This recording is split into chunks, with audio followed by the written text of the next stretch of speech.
On this episode of the Jock and Nerd podcast, we take a look at the superhero box office and discuss whether Rotten Tomatoes is hurting or helping the movie industry at large. Can Wonder Woman get a Best Picture Oscar nomination, and does it deserve to win? We get a good look at Zazie Beetz as Domino in Deadpool 2, and I get very excited because she may be the first superhero with vitiligo on the big screen. Legends of Tomorrow adds a Muslim superhero. Rugboy reviews as Tom Cruise's The Mummy. We've got some great recommendations of stuff you should watch, a voicemail from a listener, and a whole bunch more geekiness, all in this edition of the Jock and Nerd Weekly for Thursday, August 3rd, 2017. Check one. All right. This is for all you fans out there. Let's give it up. Be jocking, be nerding, be funny, disturbing. Be jocking, be nerding, be spoiler alert. Oh yeah. Be jocking, be nerding, be funny, disturbing. Oh yeah. Be jocking, be nerding, be spoiler alert. Give it up. That's right. Give it up one time. Give it up two times. Give it up all the times, listener. Welcome back to the Jock and Nerd podcast. Jock and Nerd. My name is Imran. My name's Anthony. He is the Jock. He's the nerd. And also joining us is a dude who's made of felt. He has 6 beautiful teeth and some stranger's hand up his slack hole all the time. It's Rugboy. What's up, Rugs? What's up, dudes? How's it going? Pretty good. How you doing? How's everybody feeling today? I just drank something. Yeah, are you okay? Are you using Drank a some straw? whiskey. That's, Yeah. Oh, geez, whiskey on the I need rocks? to loosen up. I'm stressed out. Oh, boy, get that whiskey down your pipe hole and loosen up. Thanks for checking out the show. If you are a first-time listener, this is the show where we like to talk about men and women in tights with masks and secret identities. Capes are optional. Of course, it's comic book and superhero-related geek news, reviews, and interviews every week for free, right to your ear holes if you subscribe at jockandnerd.com. This show, we got a little bit of geek news, maybe some reviews, some recommendations. I got a voicemail from a listener. That's what I think is going to happen. Of course, I don't know because I can't predict the future. What am I, a meteorologist? How do they know the weather? I don't know. Anything can happen. We could end up watching Anthony try to do 100 burpees in 10 minutes for the whole show. Watching him or listening to him? Listening and watching. It's just grunting. Yeah, it's just... Are you talking about the CrossFit games? Oh, the CrossFit. They're on Happy this weekend. CrossFit games, everyone. Anthony, do you think you could do 100 burpees in 10 minutes? 10 minutes, 100 burpees? It's like 10 burpees a minute. I think after Probably. 5 minutes, you're going to struggle. I would say I don't have the best conditioning when I CrossFit. Let's just go with that. Well, here is I start out like a house of fire, Yeah. and then by the end, I'm like, sucking wind. especially on the burpees, you got to pace yourself. Here's your benchmark, Anthony. When I was in my prime CrossFit, when I got Oh my God. my body was conditioned, I got to like 95 in 10 minutes. And I was like, 95 holy 10 minutes. shit, I just did 95 burpees. I don't think I could do that right now. I'm way out of condition. But if I could do that, you should be able to hit that 100 burpees, no problem. Yeah, then I would probably hit 110. Happy CrossFit Games. Happy Lollapalooza weekend. Anthony, you going to go check that shit out at all? If I can get in for free, I'll go. What? He's like, they play real instruments. I can't go. I don't know. What is this? They got drums and guitars. I don't understand this music. What is this shit? It doesn't sound like a phone's so ringtone. old-timey. Yes, it's so analog. I need music that sounds like a phone ringtone. What is this so shit? old for you. I love how we shut out ED. Look, it's music. I get it. There's artistry involved in the electronic music. We're just being dicks. That's all. I disagree, but moving on. With that said, let's get to the geek news right now, everybody. The Jock and Nerd Podcast. If you want to get in touch with us, listeners, send us some news, send us some reviews, send us your thoughts on anything geek-related. Just visit jockandnerd.com/contact, where you will find links to our Twitter, Facebook, email, SpeakPipe, our voicemail line, which is 312-248-4376 that someone used. Who is that someone? You'll find out at the end of the show. We got a voicemail.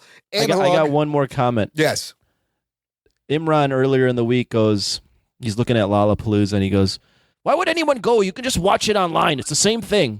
That's what, Listen, this is what That is absolutely the most pig-headed thing I've ever heard in my life. I'm going to be doing what I do every year at Lollapalooza and watch it on YouTube in the comfort of my own apartment in my underwear. All right, I'll make this analogy. Is hanging out with your wife the same on Google Hangouts as it is in real life? Well, okay, yeah, I see go what fuck yourself. I see what you're saying. I see what you're saying. I don't want to stand around a bunch of sweaty assholes. I don't know. But you know what? You don't got to pay. You just stand outside the fence. You can hear all the music. It's outside at Grant Park. It's like, could do that. You don't really even have to pay to go in. But that's not the same either. It's not the same either. No. But they got a crazy. I mean, it's a weird lineup. It's like Chance the Rapper, Arcade Fire. It's always like that. Yeah. Well, if you've gone to some of these things, you're usually really either really far back, and there's so much going on, you can't really absorb the music, or you're so fucked up, you don't know what's going on. You're spinning. Yeah, you can't find your really friends. Like if you really want to see the band and see them play, it's better to watch it on TV. That's all I'm saying. You got a great audio if you're there quality. for the experience of like looking at a girl that's wearing like cut off jeans and a bikini top, then that's not bad. That's rolling on mollies, then you definitely got to be at the show. I would completely disagree, but okay. I like to roll on mollies and touch myself while watching it on YouTube. This is about the same thing. It's so old man, both of you. No, it's just, It's so old man. It's not because it is. Oh, it's so old man. Because if you're at a festival that's so huge, the stage is like microscopic. If you're in a little venue, then you could actually experience the band. That's why I like to see. I do go to concerts in big venues, but I like to see them in small venues if it's possible, because you just feel the visceral back and forth between the band and yourself. That's all I'm saying.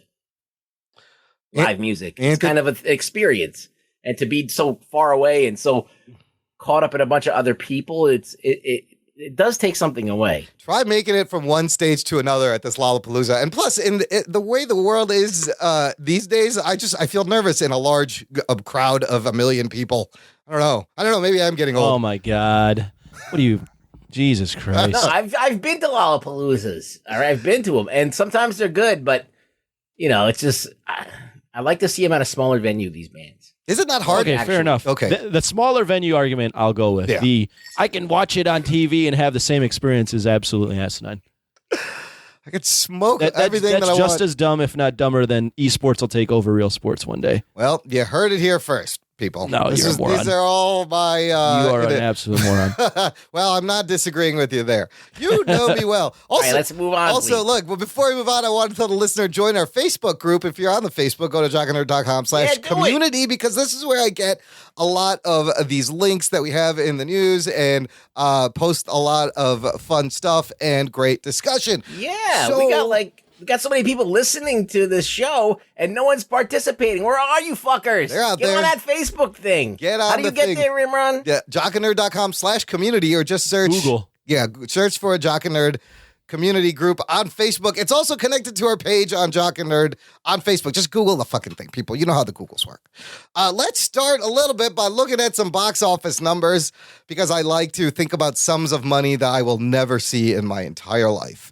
And Not with that attitude. not with this attitude. We'll never see it. Spider-Man Homecoming, so far, budget $175 million, has made $284 million domestically in about 27 days and $640 worldwide, which that's pretty decent, is it not? Mm-hmm.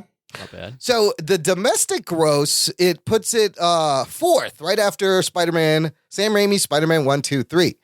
However, globally, it's way behind all the Spider-Men, which is odd. But it hasn't opened in China. Correct. Here's the thing. Or Japan. Or Japan. So if you account for another like 100 plus million in China, maybe another 40, 50 million in Japan, I don't think 40, 50 million No? you're getting 30? from Japan. I think you get like 10 mil from Japan. 10. Wow. I've looked at the numbers. Yeah. Like Japan doesn't. It's not a huge country, man. That's true. What do you think? Do you think it can make 100 mil in China though?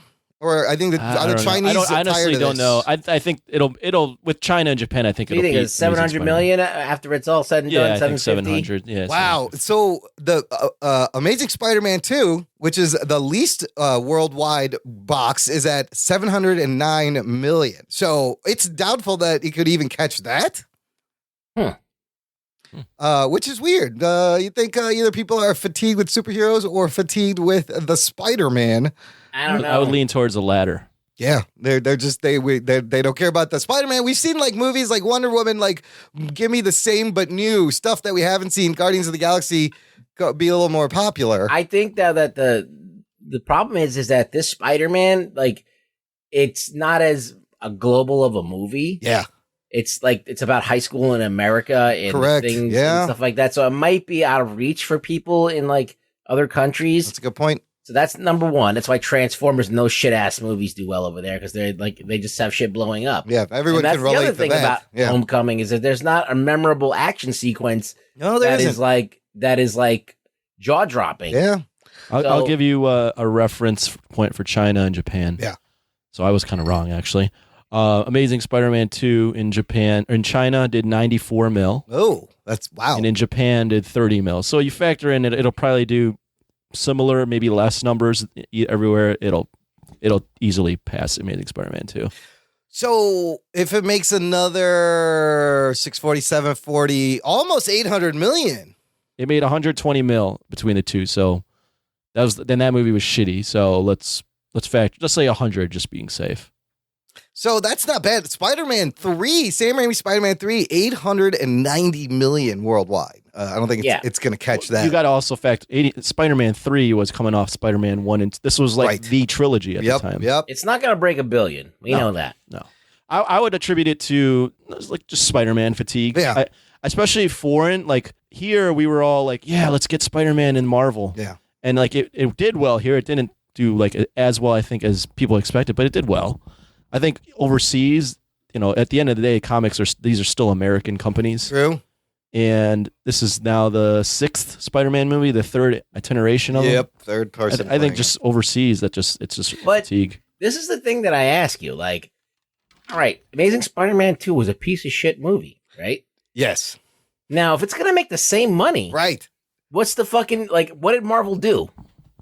What is Sony thinking? Right. Now, yeah. like, if we jump to Sony Picture taking a loss for the Q1 of 2017. Yeah, we'll get to that. Yeah. Now, this is Q1. They haven't factored in The Spider-Man Spider-Man's monies. Correct. profits yet. Correct. But, like, it's not like they would have been on track to make the same money if they didn't lend it out to Marvel. That is a weird spot to be in. You're absolutely right, Rugg. Sony is taking an $86 million loss for the first fiscal quarter of 2017. And to your point, when, all the cries of give Spider-Man back to Marvel, Sony, because you can't make a good movie, and now this movie is going to make as much as the shittiest one Sony had made. What does that mean? I got 2 points to that. Yeah. I think domestically they wanted to do better. Yes. And they're 80 million better. Yes, that's true. Also, and we're going to get to this later, but Rotten Tomatoes is now a big thing. Yes. And Sony was on the shit end of the stick with Rotten Tomatoes on their last one, and they're on the better side now. And I think they want to stay on that side. Yeah, that's still a win despite, that'll be some discussion for later. There's in a the show. lot of discussion that Rotten Tomatoes is now affecting the box office. Yes, Rotten Tomatoes, box office numbers. Do these things actually tell you if a movie is good? Do they actually? It has nothing to do with the quality of the movie at all. But we'll get to it later. We'll get to it later. Now, Wonder Woman, on the other hand, holy crap, it's been in release 62 days. Killing it. It's made $396 million domestic, $790 million. Oh, shit. Worldwide, almost $800 billion. I would go with 800 million. 800 billion, Imran. Really? Billion, whatever. You know what I meant. We talked prior to the show about him not being good with numbers and money. Exactly. So I'm not good with numbers. comes to fruition. Anyways, domestically, it's very impressive. Yeah. Foreign, not as impressive. Oh, really? No. Well, If you look at the numbers for Homecoming, I'll pull it up again. Foreign, let's see here. Give me 640. second. 640 foreign. Yeah. That's almost like close to double. Yeah. No. Yeah, actually, it's actually doing okay. I'm a liar. It's doing okay foreign. Rugboy. Domestically is where it's killing it. Domestically at $396 million puts it at third behind The Dark Knight and Dark Knight Rises. It's past Batman for vs. DC? Yeah, for DC. And then as far as globally, it puts it behind Dark Knight Rises, and Batman vs. Superman. But the movie's still out. It still has good word of mouth. I also think some of this may have what hurt Spider-Man is that people went to see Wonder Woman again because of the good word of mouth on it. I linked an article or a video to you guys personally about how Disney's killing the market. Oh yeah, I got this. But yeah, in that was the fact that now people they're not going to the movies as often, but they're going to see event movies. the big movies. And Wonder Woman is definitely become an event movie. Yeah. Whereas Homecoming was solid, but not an event movie. And we're seeing that play out. But yeah. I mean, this is definitely the feminist movie. So it's number 8 out of superhero movies, all-time domestic, after nice. the Avengers, Dark Knight, Avengers Age of Ultron, Dark Knight Rises, Iron Man 3, Civil War, Spider-Man, and now Wonder Woman. And then Guardians of the Galaxy Volume 2, Spider-Man 2. It's in the top 10 of highest grossing superhero movies already. So Nice. So this brings me to I wanted to check in on Valerian because So you were just telling us that and no comment or anything? no, I just want you to know where that's where it is. Okay. That's where it is. Valerian, this movie that has 177 million. It's in the theaters. Let me interrupt you. What Yes. does Valerian have to do with Wonder Woman? I just think it's funny. He's comparing I how the success of Yes. Wonder Woman and the complete failure of Valerian. Valerian opening weekend. Valerian. I had trouble getting it out. Whoa. That could be like the Avengers and like Geely. Yeah, so yeah, I mean it's a comic book property made into a movie. 17 million it made opening weekend. It's only made 33 million domestic and worldwide 62 million. So whatever that movie. I listened to a review on Valerian. Yes. And they said it's actually not terrible. Oh. It's not bad. It's just the fact that first off, they spent way too much money on Yes. it. That's another story. But Dane DeHaan, apparently, like his character in Valerian is supposed to be kind of like this cocky guy that like is hooked up with a lot of girls and is like that charming kind of douchebag type. Yeah.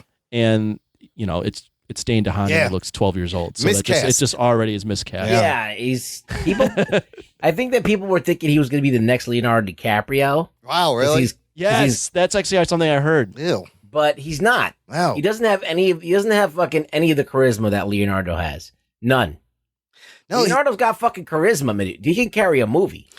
Leonardo also, He fucks models all the time. right? He fucks models He and lives the life. Yes. and he was walks the able walk. to keep his baby face until he got 40, and then he put on weight and got fat, Yeah. and decided to look like, and then he started looking like a fat man, Yeah. dad bod kind of guy. But he still has that kind of like. But he still smashes models like Yeah. like, Oh like yeah, the well, Hulk. that's what Dane's gonna. I mean, Dane's not as talented for He's sure. never but, gonna do that. See, but his Dane, face is always gonna be like that. that Dane DeHaan should just stick to like playing like socially awkward fucks in movies. You know. Yes. That he would be perfect. Just write a movie or a DeHaan. This is how you got to pick your pictures. He's not the guy. He's He's not- not the guy. No, and whoever thought this was the guy, that guy should be fired. Get another guy to figure out who the guy is. And that Cara Delevingne, I can't remember. Yeah. Yeah, that's about right. Yeah. She's nothing. She doesn't have charisma either. She doesn't draw you and make you wanna. She seems like a snobby bitch or something. She seems like unapproachable or unattainable. I don't know, not unattainable, but Well, she seems distant. Yes. she's a yes, model And turned lesbian. actress. Yes. And sometimes that works, sometimes it doesn't. Sometimes it works, like with Gal Gadot, or like Yeah, but Who Gal played Gadot's Mystique? charming. yeah, exactly. Yes, or yes. like who would play Mystique? Jennifer Lawrence? Rebecca Romaine. Oh, Rebecca Romaine, yeah. She's not a bad actress. She Right. looks great. So sometimes it works, and most of the time it doesn't. She just never seemed like she was. She has this bitch face. She does have RBF. She does. Yeah, she has resting bitch face, so she's not approachable. So what's funny is Cara Delevingne is she's slated to be in this I think it's a romantic comedy with Jaden Smith. Ooh, Who the fuck is gonna watch this movie? Oh, that's gonna be like, yeah. whoa. This is the worst idea ever. Whoever thought They're of just putting gonna those wipe two their together. ass with the celluloid. Yeah, that's just a waste of money. Just give me that money. Don't make this movie. Getting back Give to him the Wonder money. Woman for a second. Interesting article from Variety. citing that, 700 million global box offices. It's broken records as the highest grossing movie directed by a woman ever. Now, Warner Brothers wants the action movie to break another glass ceiling. Although executives haven't commented publicly on their plans, they have internally discussed launching a formidable award season campaign for the movie in hopes of making it the first comic book film nominated for Best Picture at the Academy Awards. No way, not even. No? You can't. You think it could do it? No. I don't think Best it's Picture. No, it's not Best Picture. They Effects, yeah, man. I don't know, something. I don't know, music. I don't know, something else, but like not Best Picture. There's a couple. I would say I do want to see a comic book movie get some Oscar love. At least the nomination. But Wonder Woman as Best Picture is not. It's not. The Dark Knight would have been the one. Well, that's the thing. But The Dark Knight was when there was 5 Best Picture nominees. They have now increased it to 10 movies. Wonder Woman isn't Oscar worthy. But I feel like, so they're also going to stump Patty Jenkins for Best Director, which would be groundbreaking. So I feel like if enough of this feminist power rises up, definitely that's a factor for sure. It could push I'm sorry, it over. but I don't give a crap. Like that's like you're giving something to something that doesn't deserve it. Right. That's just that's not a meritocracy. That's just like some other kind of shit.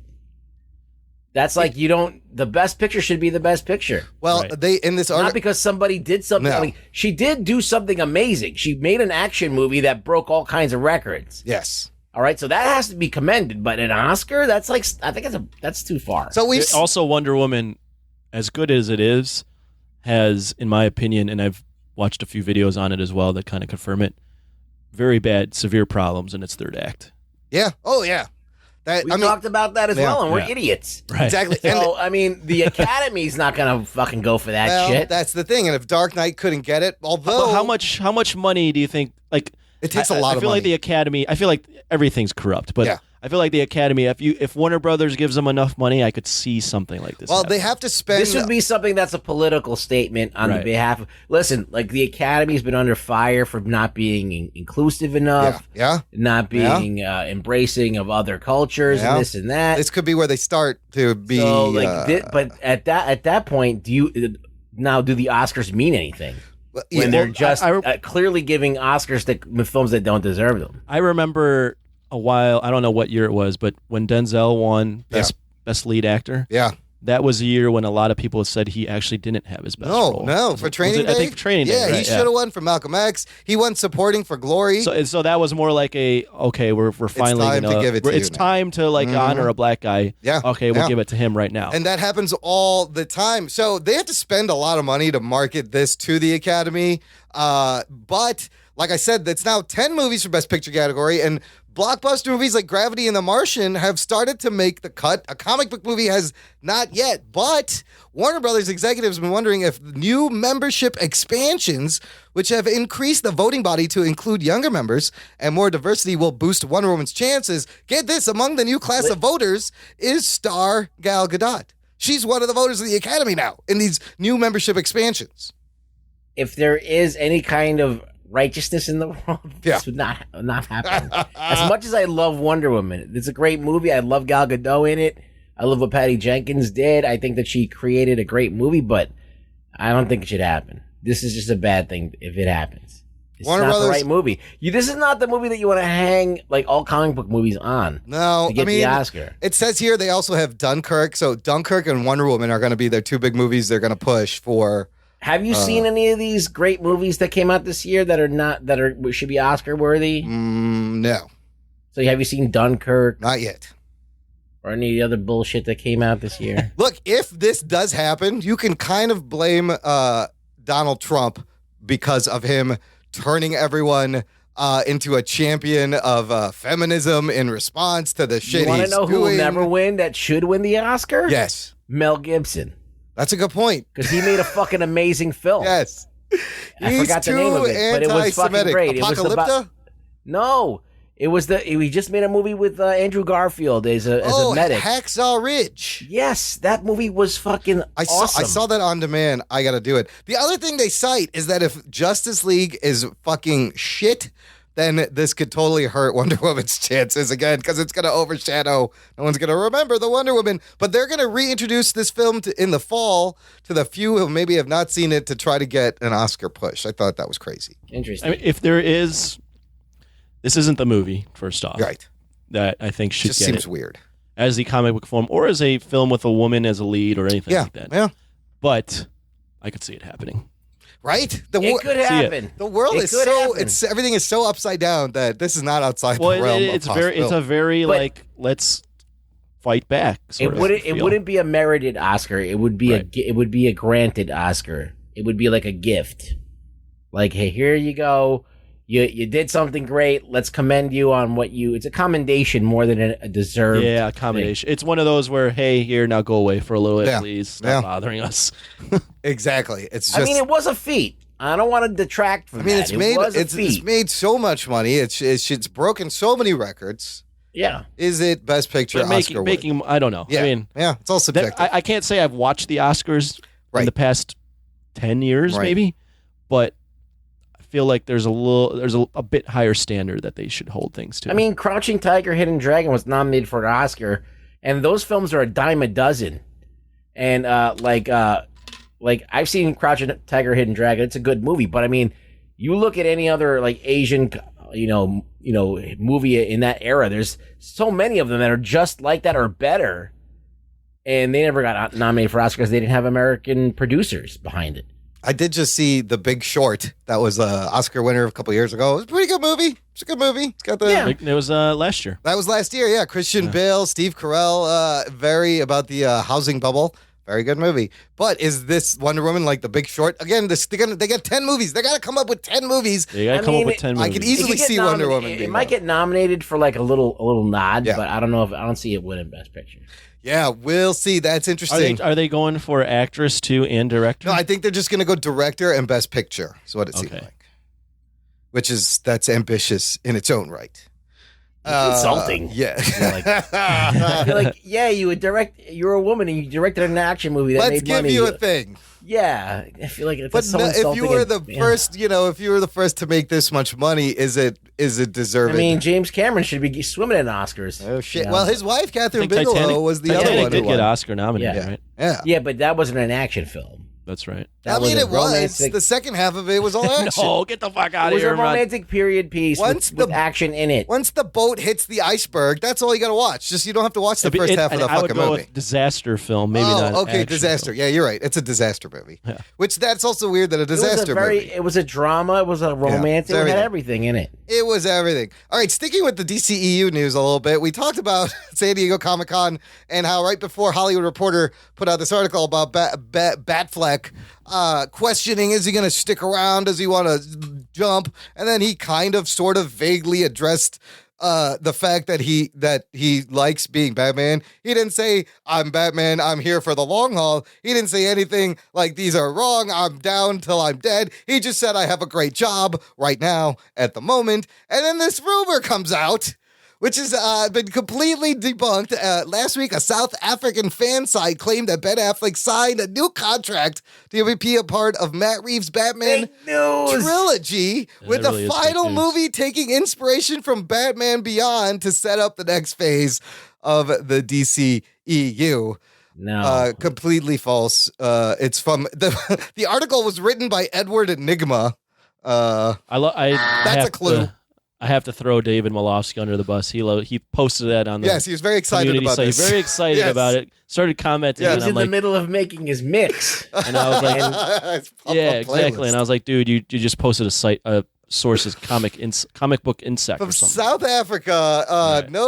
nobody else reported this. So, in case you are confused, listener, that none of that's happened. We still don't know if the Batman is going to include Ben Affleck as Batman, and I feel like it really shouldn't. If Matt Reeves wants a trilogy, you need the same guy for 3 movies.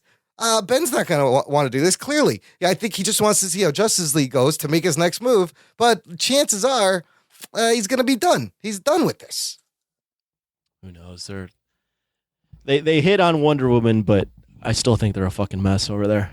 Absolutely. Let's move over to Marvel and Fox X-Men universe. We have some fun photos of actress Zazie Beetz from the show Atlanta as Domino from the Deadpool sequel. Geek boner. Two really cool photos. One that Ryan Reynolds himself tweeted out where she's lying on a rug, which is A red rug. Which is a flat Deadpool costume in front of a fireplace, kind of like he was lying on a bear rug when the first movie came out. That's clever. And I love that. She's literally lying on Deadpool. And then there was another one closer up. And so basically we have Zazie Beetz and leather clad. She's got pouches and weapons, big afro, and a white mark around her eyes. This is kind of a flip of the comic book Deadpool character, who is kind of like an albino with chalk white skin with a black tattoo over one eye. They've kind of reversed this. And I kind of like the look. I think it fits the universe. The most curious thing for me, though, guys, is if you look at the second photo, which all these things will be in our show notes, jockandnerd.com/180, it looks like she has vitiligo. Geek boner. Over the eye as the mark. First of all, what do you guys think of how this Domino looks? Any thoughts? I don't have a problem with it at all. Yeah, I saw some comments on our thing that people were like, or no. I don't have a problem with it either. It's that thing where when it's a character you don't really care about, it doesn't matter. I was gonna say, I don't think Domino is anyone's favorite comic book but character.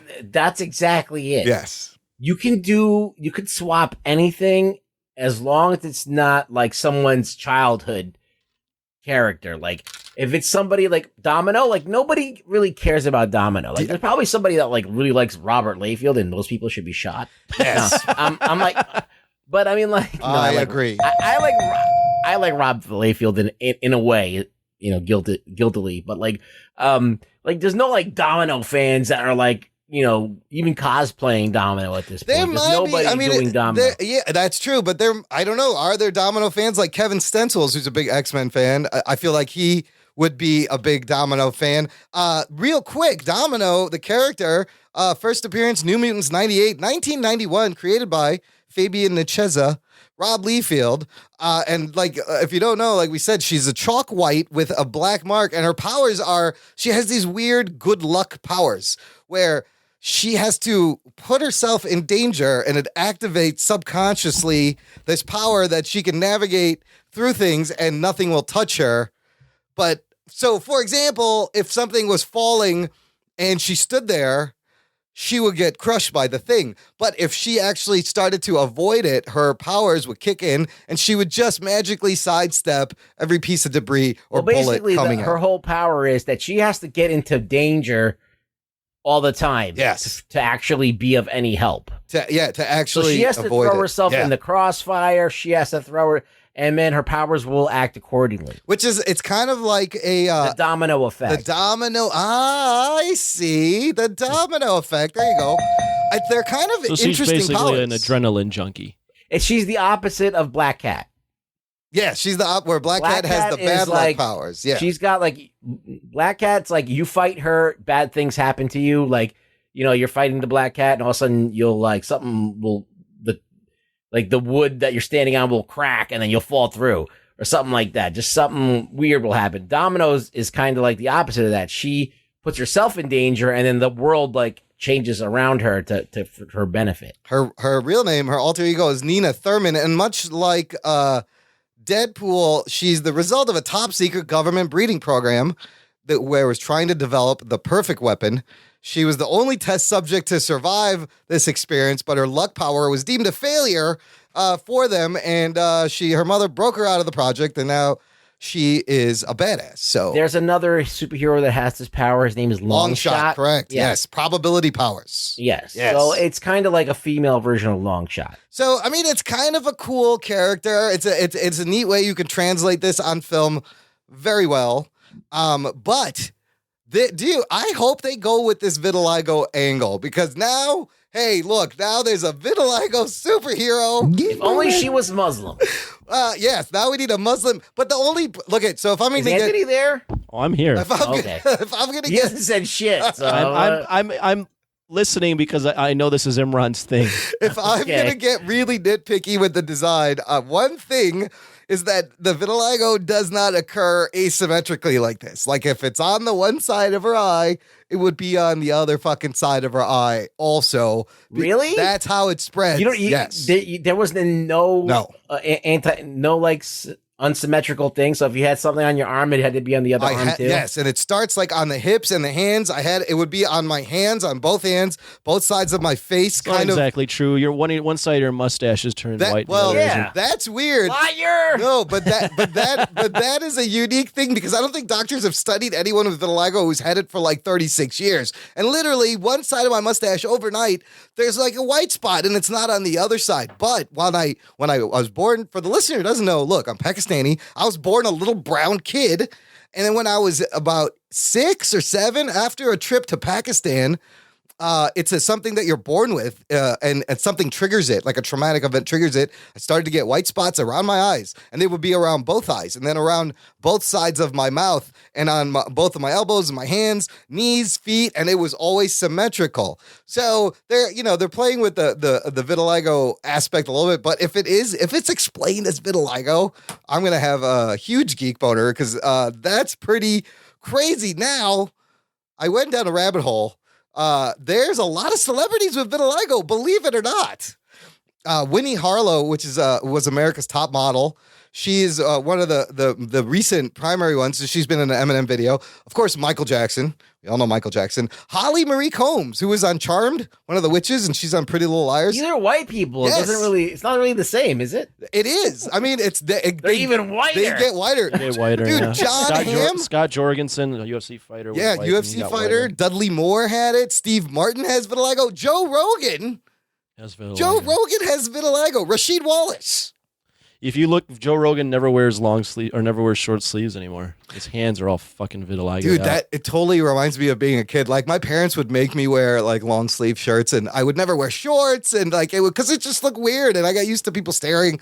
So whatever. Let's be honest about this thing. Yeah. The only reason we're talking about it is because of you. Of course, that's something I can relate to. No one ever gives a fuck about this thing. I'm just excited that this is I know. I vitiligo, can tell. I don't want to completely shit all over your moment here. A lot of celebrities, but I didn't know a lot of these celebrities. I was surprised. This Indian actor, Amitabh Bachchan, who I grew up watching, he has it. I was like, Joe Rogan, that's fucking crazy. So look, all these celebrities are going to come out. We're going to be pro vitiligo. We're going to get vitiligo social justice warriors. I will be leading the charge.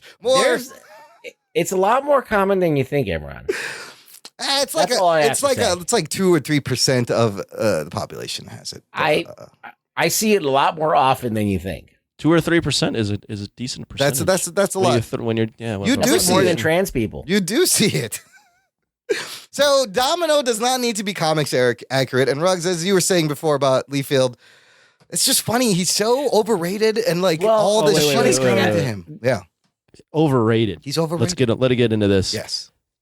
He is so made fun of online. I don't know how you could think he's overrated. In fact, he's He so has made fans, fun of now though. that people probably think he's underrated. He's so made fun of. I guess online. you're right. He has, but I see a lot of guys on Overrated Twitter. would be like a guy that's getting this enormous, huge amount of praise, and I don't know anyone that's not he's talking got about Rod the equal Liefeld. amount of haters than Right. the Okay. people who When- like well, I don't think anyone saw everyone that brings up Rob Liefeld to like someone that's an artist or loves comics Yes. is like, that guy's, That guy's a fucking joke. hack. Well, when the movie came out, I just felt like a lot of people were congratulating him, and I was like, bro, he didn't even invent this version of Deadpool Dude, if that you we're look seeing. at this picture that you have up there, Yes. It's just terrible. look at Horrible. Deadpool. Yes. Look at under his like chest muscle. All those muscles That's in there are all completely wrong. completely wrong. The man has no sense of anatomy, proportion, foreshortening, fucking anything. But the All his thing is- faces look the same. The Domino's design, the one eye tattoo, is just like he took the one off Deadpool and just put it on. It's lazy. It's lazy fucking art. But even the powers, you just stole it from Long Shot. Everything is stolen. Deadpool is derivative himself, but like now we're getting Cable, Josh Brolin, and But Deadpool was his like vindication. That he got vindicated. He got Deadpool. But here's the thing. His Deadpool was not this smart talking, fourth wall breaking dude that everyone loves. He was a shitty, boring character. Joe Kelly was the one who started writing him like the Deadpool. Daredevil wasn't Daredevil when he first came out. That's a good point. Look, on this cover, New Mutants 98, first Hulk appearance was of- gray when he first came out. Well, he was. Well, the printer screwed up. That's what happened. Well, It was supposed to. I'm be just gray. saying. Yeah. There's evolution. Dude, all his faces are exactly the same. He never draws backgrounds or feet or hands properly. I heard one time. Ugh. I saw a video. Or I heard a video of Stan Lee like analyzing like these '90s artists. Yeah. And like what they were drawing. He's like, oh, look, you're gonna throw pouches on them, and and you're gonna throw that. He's like, okay, how are they gonna dress in their civilian gear? on top of this, yes. Are they gonna put all that? Are they gonna be carrying all this? How does that work? How long is this gonna take to put on? Like he was perplexed that like these costumes weren't practical and that you couldn't just throw these on real quick. Everyone has giant metal shoulder pads for some reason. Why do they have? Where would the pouches go? Like, so, I mean, you could give him credit for him joining with Image and breaking away, but he's the least talent one of those motherfuckers. He's a product of the 90s, of the I time. wouldn't say I wouldn't go that far. You don't I think so? He's Imran hates. no. See, Rob Liefeld is not as talented as we thought he was. Yeah. So or everybody thought he was, but he still has something to him. What is it? What do you like still about a the quality to him? Now, when you look at his anatomy, it's very easy to fucking be like, this guy fucking can't draw. Yeah. But he drew comics and we all read them. So somehow he ate, with his lack of ability, was able to still, you know what I mean? He still made it somehow. He fucking was able to do it. It reminds me of an artist, which you guys probably Zack think Snyder. is. Yeah. Well, I was going to go musically, which you guys probably think is everyone now. But anybody that's made it and had like their one hit wonders. Yeah. Like, okay, maybe they weren't talented, but they did get to that. They did get to the top. Yes. At one point in their career, and that's more than. But you're like 99.9% of the population could say. I think he just like weaseled his way in and got lucky. I don't know. I think he has a quality. I think that a lot of artists that copy him are way better, like Travis Charest. Yeah. Or there's so many artists that like ripped off Layfield and did Layfield better than he did. But you could tell that he was ripping off of Art Adams. Yeah. And there's even the guys who ripped off of Art Adams themselves. The guys who did I can't remember his name now. Fuck. The guys who did Gen 13. What's his name? I don't know. Scott no. Oh, Lobdell? No, not Scott Lobdell. Is another guy. But I can't remember his name at the top right now. But like, there's a lot of guys that do Layfield better than Layfield do. Jim Lee and Brandon Choi. Oh, J. Scott Campbell. Yeah, that's it. J. Scott Campbell's actually pretty good. I don't know, like that. But they did Layfield better than Layfield. Yes, and you're right though. How did he was just? I think it was just right place, right time in the 90s. I'll tell you what. See, Jim Lee and Silvestri were these two guys. Silvestri came first. Yes.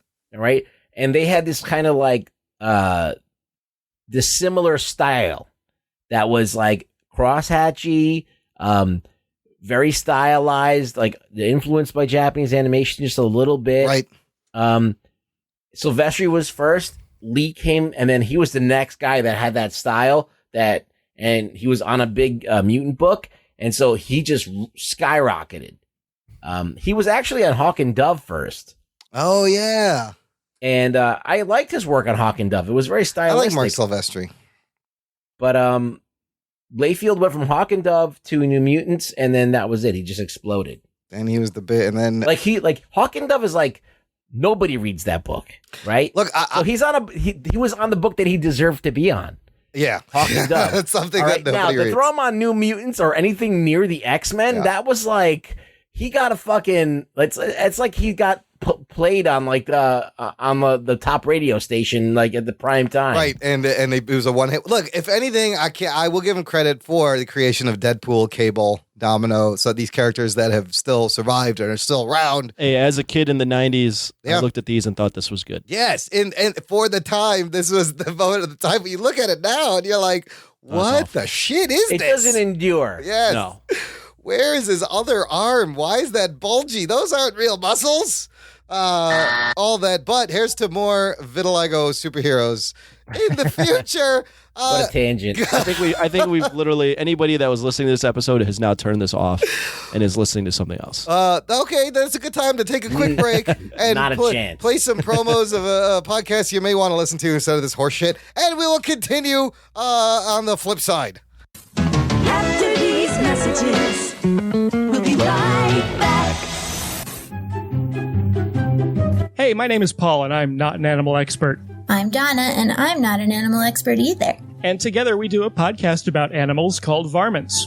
Every week, we pick an animal, do a bunch of research on it, and bring you some interesting facts about that animal. But we don't stop there. We talk about that animal in movies, TV, and other pop culture. And we talk about whether or not the animal would make a tasty dish, and how intelligent we think that animal is on a scale of 1 to 10. It's exactly like one of those fancy PBS nature documentaries. Except not at all like that really in any way.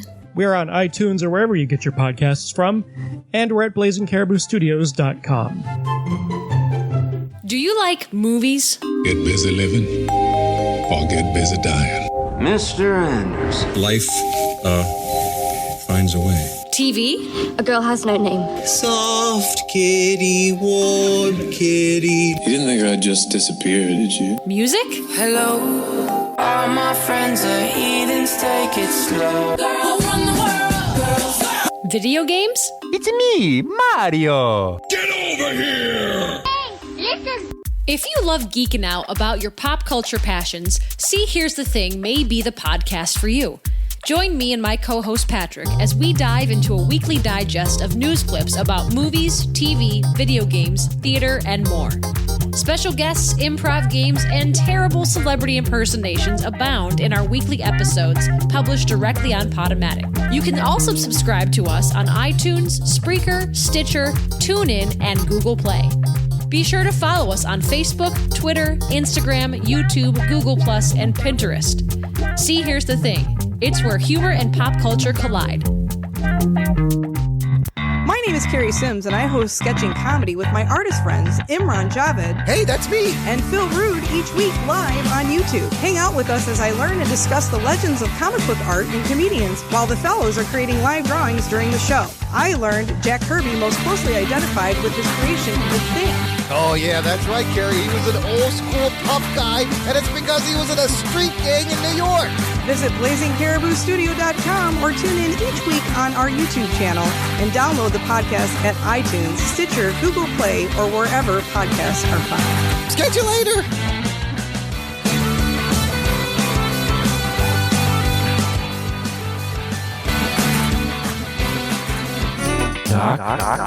And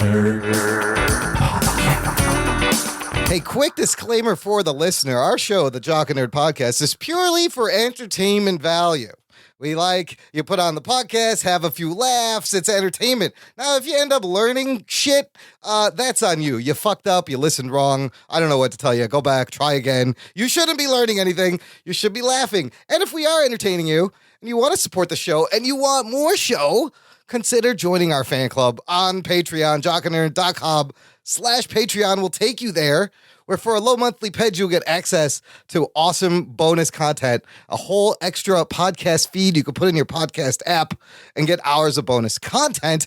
That being said, it's the first show of the new month. I have to thank all our wonderful Patreons on the Jock and Nerd fan club.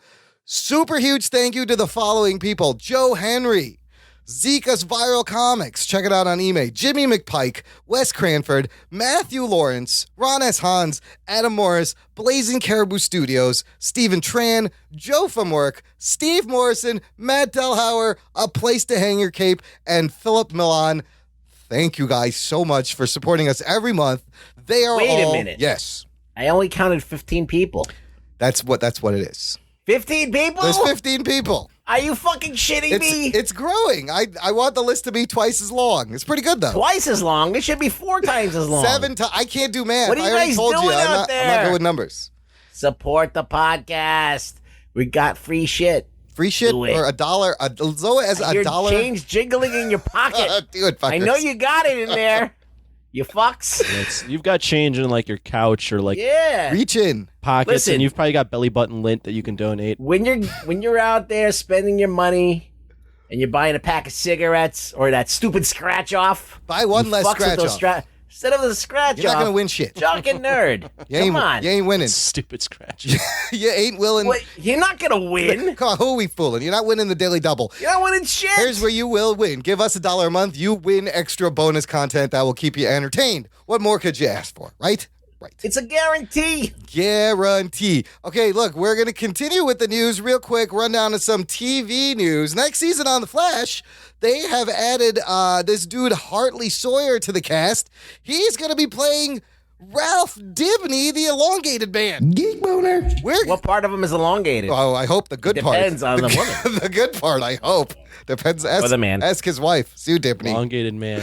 Who's, if you've read that awesome Identity Crisis from 2004. That just sounds wrong. It does. Is that like in a comic? Okay. Yes. But in like a TV show, I'm elongated. It just sounds dirty. How is Cisco Cisco's gonna come up with this, and it's just gonna be a dirty joke? It's got to be. If they don't treat it like a dirty joke, they fucking failed. So they've also said no more speedster villains, and I don't.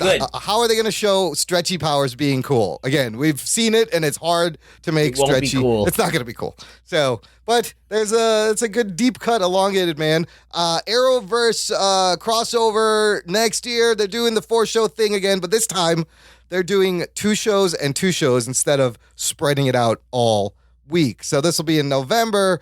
On Monday, they're going to have Supergirl and Arrow, and then Tuesday it's going to be Flash and Legends of Tomorrow, and they're going to do their big 4-episode crossover, which was kind of okay last year. It really had nothing to do with anything else, and it had no consequences, and Supergirl was barely in it in her episode. So, fail. Look for more of that. Legends of Tomorrow, guys, is adding a Muslim character to its cast. Now, we mentioned this a couple months ago, about ISIS was going to join Legends of Tomorrow. And it's not the terrorist group. It's the old school superhero from DC called ISIS. But they've been going on this press tour. So they're introducing a new superhero, a Muslim computer hacker from the future named Zari Adriana Tomaz, played by actress Tala Ashi. And they've said, executive producer Mark Guggenheim, why they did it. He said, you may have heard there was this election, and not to get political, but something that we all gravitated toward in the writer's room was making this character Muslim. So, look, you got a girl character and a Muslim. Again, look, I got vitiligo and Muslim and 2 separate characters coming to superhero stuff. Progress. It's a little bit of progress.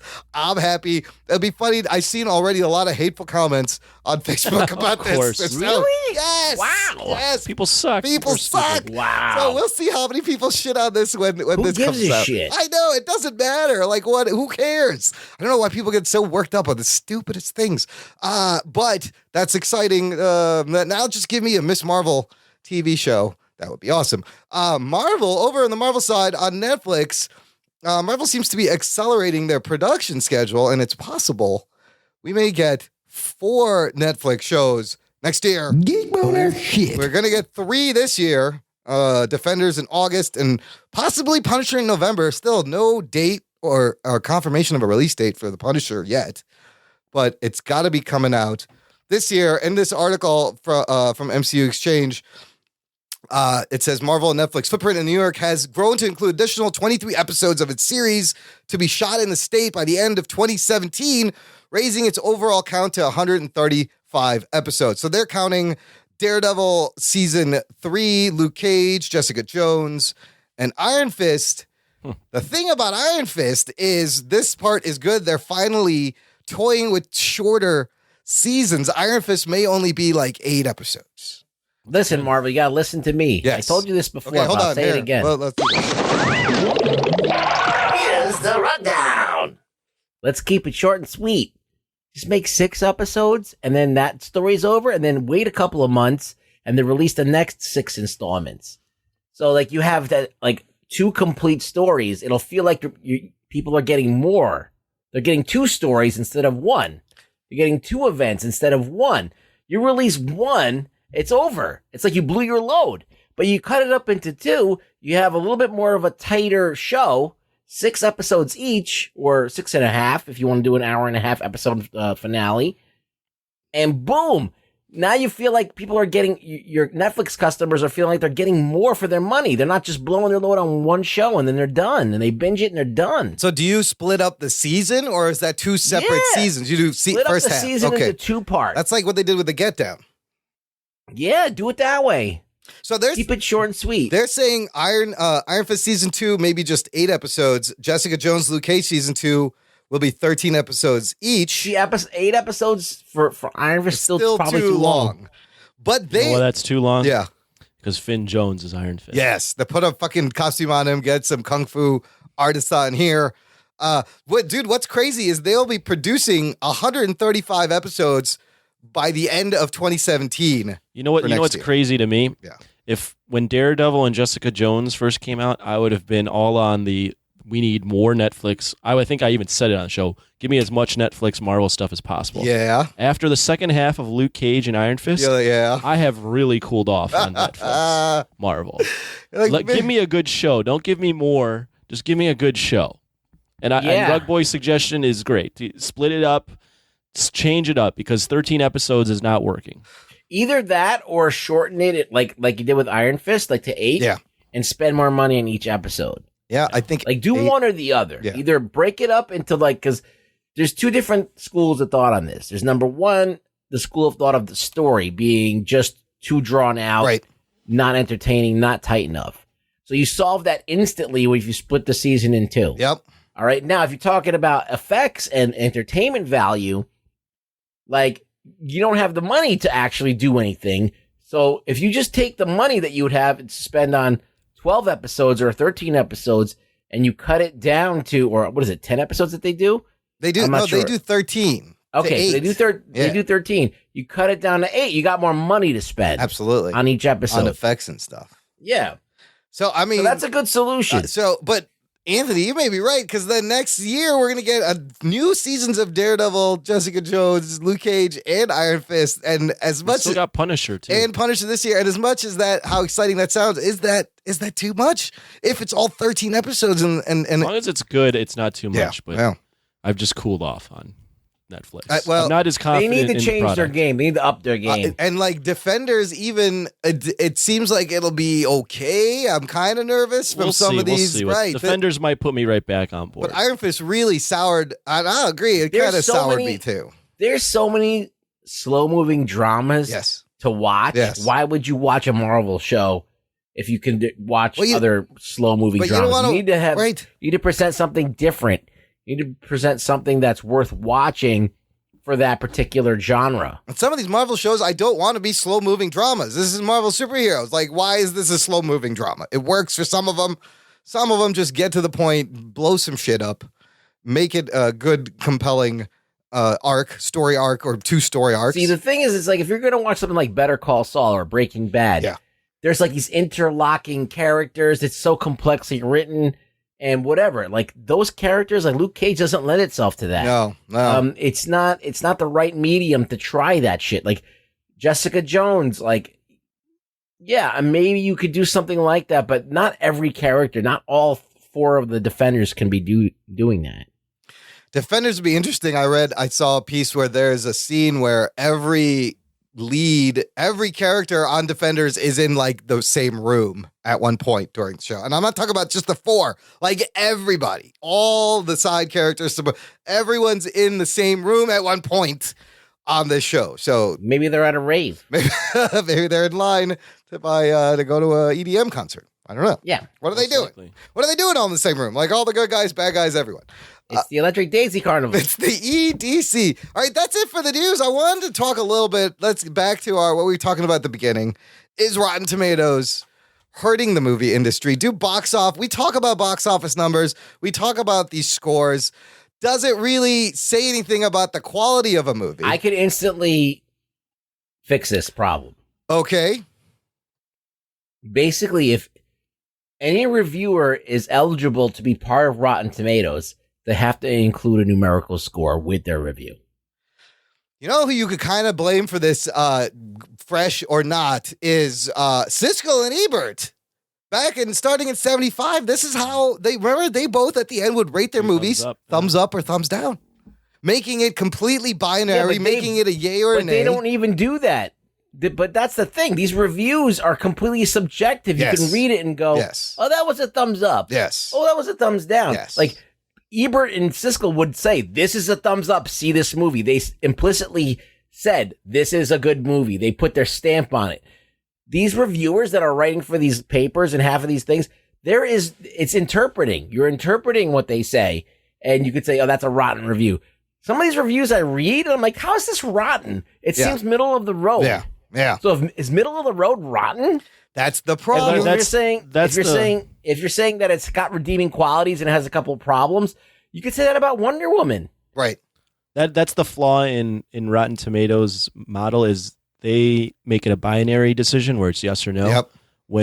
When you're judging art, sometimes it's not yes or no.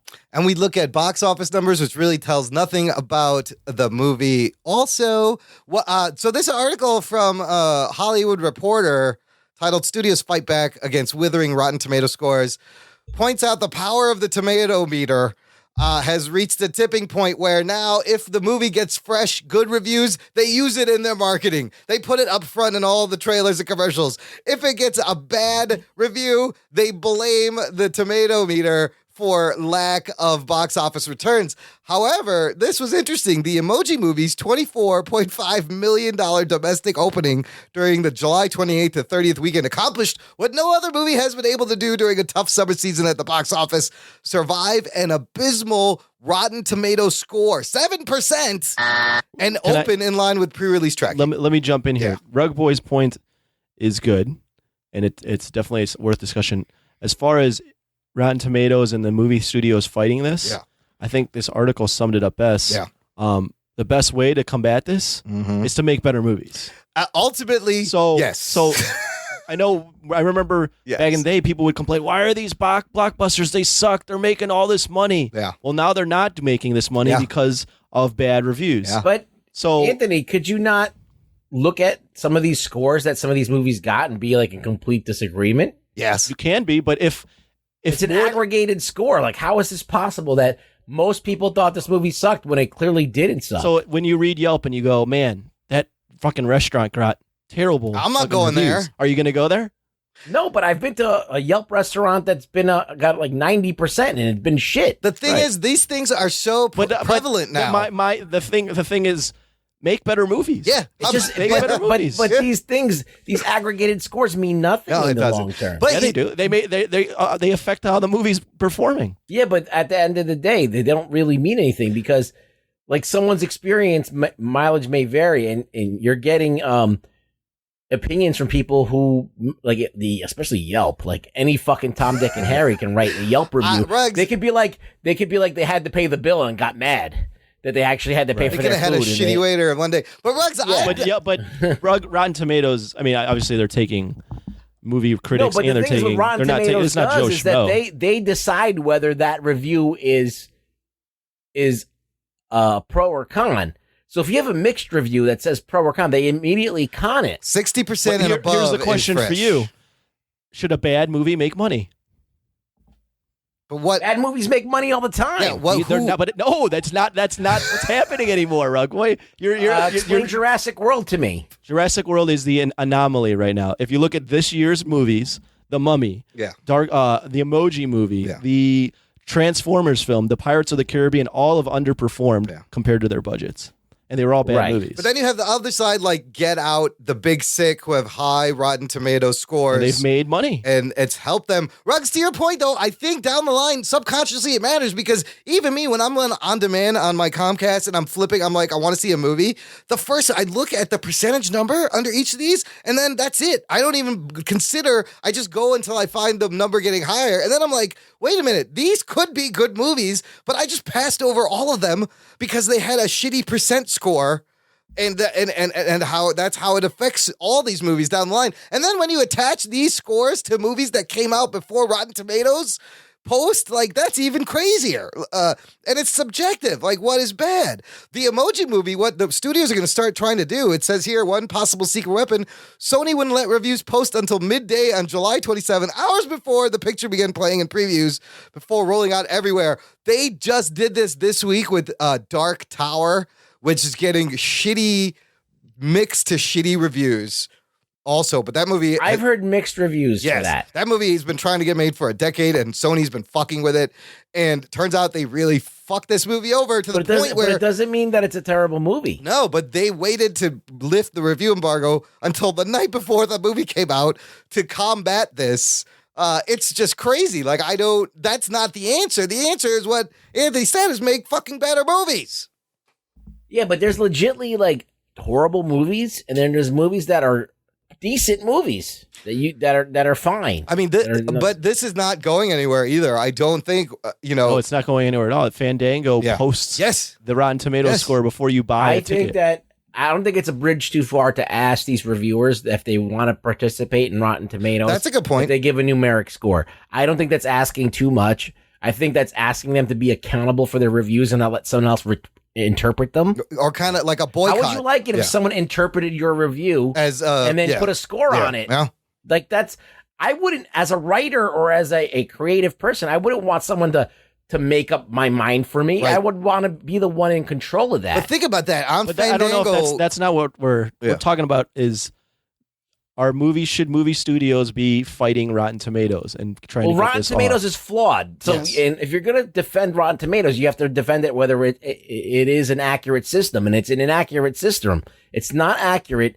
It's subjective to the people at Rotten Tomatoes to decide whether a mixed review is a good or bad review. And there's a lot of things. You can read reviews. Go read a review right now and Rotten Tomatoes for a movie that's mixed. And you're going to be like, well, it's not good or bad. said a lot of good things about this movie. That's true. So who's to say? It's like that's a flawed system. So I do agree with the movie production companies. I don't like to get on the side of corporations, but on this particular thing, I mean, the people who review the movies have to be accountable for their reviews, and they should give a numeric number if they want to be part of Rotten Tomatoes. It's going to get to the point where the reviews aren't going to come out until the movie comes out, or even afterwards. That's because studios aren't confident in their film. Yeah, make better movies. Like, put it this way: let's say they listen to our for example, our Spider-Man Homecoming review. Right. All right. We trashed the shit out of that movie, but we all liked it. Yeah. Right. So, would we recommend it? Yes, I would recommend it. So that's not a negative tomato score. But if you read the article, they could just assign that a fucking Rotten Tomato. Right. That there is a subjectivity to it. I got to go to the tomato store. You just reminded me. I got to pick up some tomatoes. I forgot to get that. I would say that having the Rotten Tomatoes score is flawed. So that is number one problem. Number two, though, I think is I don't think if they had the correct score, which they don't, but if they did have the correct system of rating movies and all that stuff, I don't see that as necessarily a bad thing. No, it's improving the system. It's making it unarguable. Going in with as much info as possible about something I'm going to spend my money on isn't a bad thing. Sure, absolutely. But to your point, Anthony, when you go on Fandango and you why would you buy tickets for a movie and it says 7% and you haven't even seen it? Now, I still think I think Fandango and Rotten Tomatoes are owned by the same company. Oh, that's why. So that's why they do it. Look at the Rotten Tomato score in Homecoming. It's like 90 it got something. Legit, high scores. Yeah. I don't enjoyed the movie, but we had problems with it. It was not. I mean, it wasn't a 94%. And we're three pretty critical guys, so it didn't jive with what we were thinking. Correct. I mean, you gave it like a 6.5, so it's like obviously maybe they would have marked you rotten on that one. All right, so it's just weird that these movies that are trying to make money are getting fucked over by people looking at the score, and then that they're judging that movie just outright, just like that. But then good movies that are kind of weird and may not have gotten a bump do get a bump with Rotten Tomatoes. Look at the Big Sick. They mentioned the Big Sick, Baby Driver, Dunkirk, Girls Trip, Get Out. All these movies it's working the other way too. Yeah, good pieces of cinema with low budgets are now getting the exposure and making big money. Like for Big Sick to be at 96% is amazing for Kumail. Well, that's like a reaction. That is like a reaction to basically the franchise filmmaking.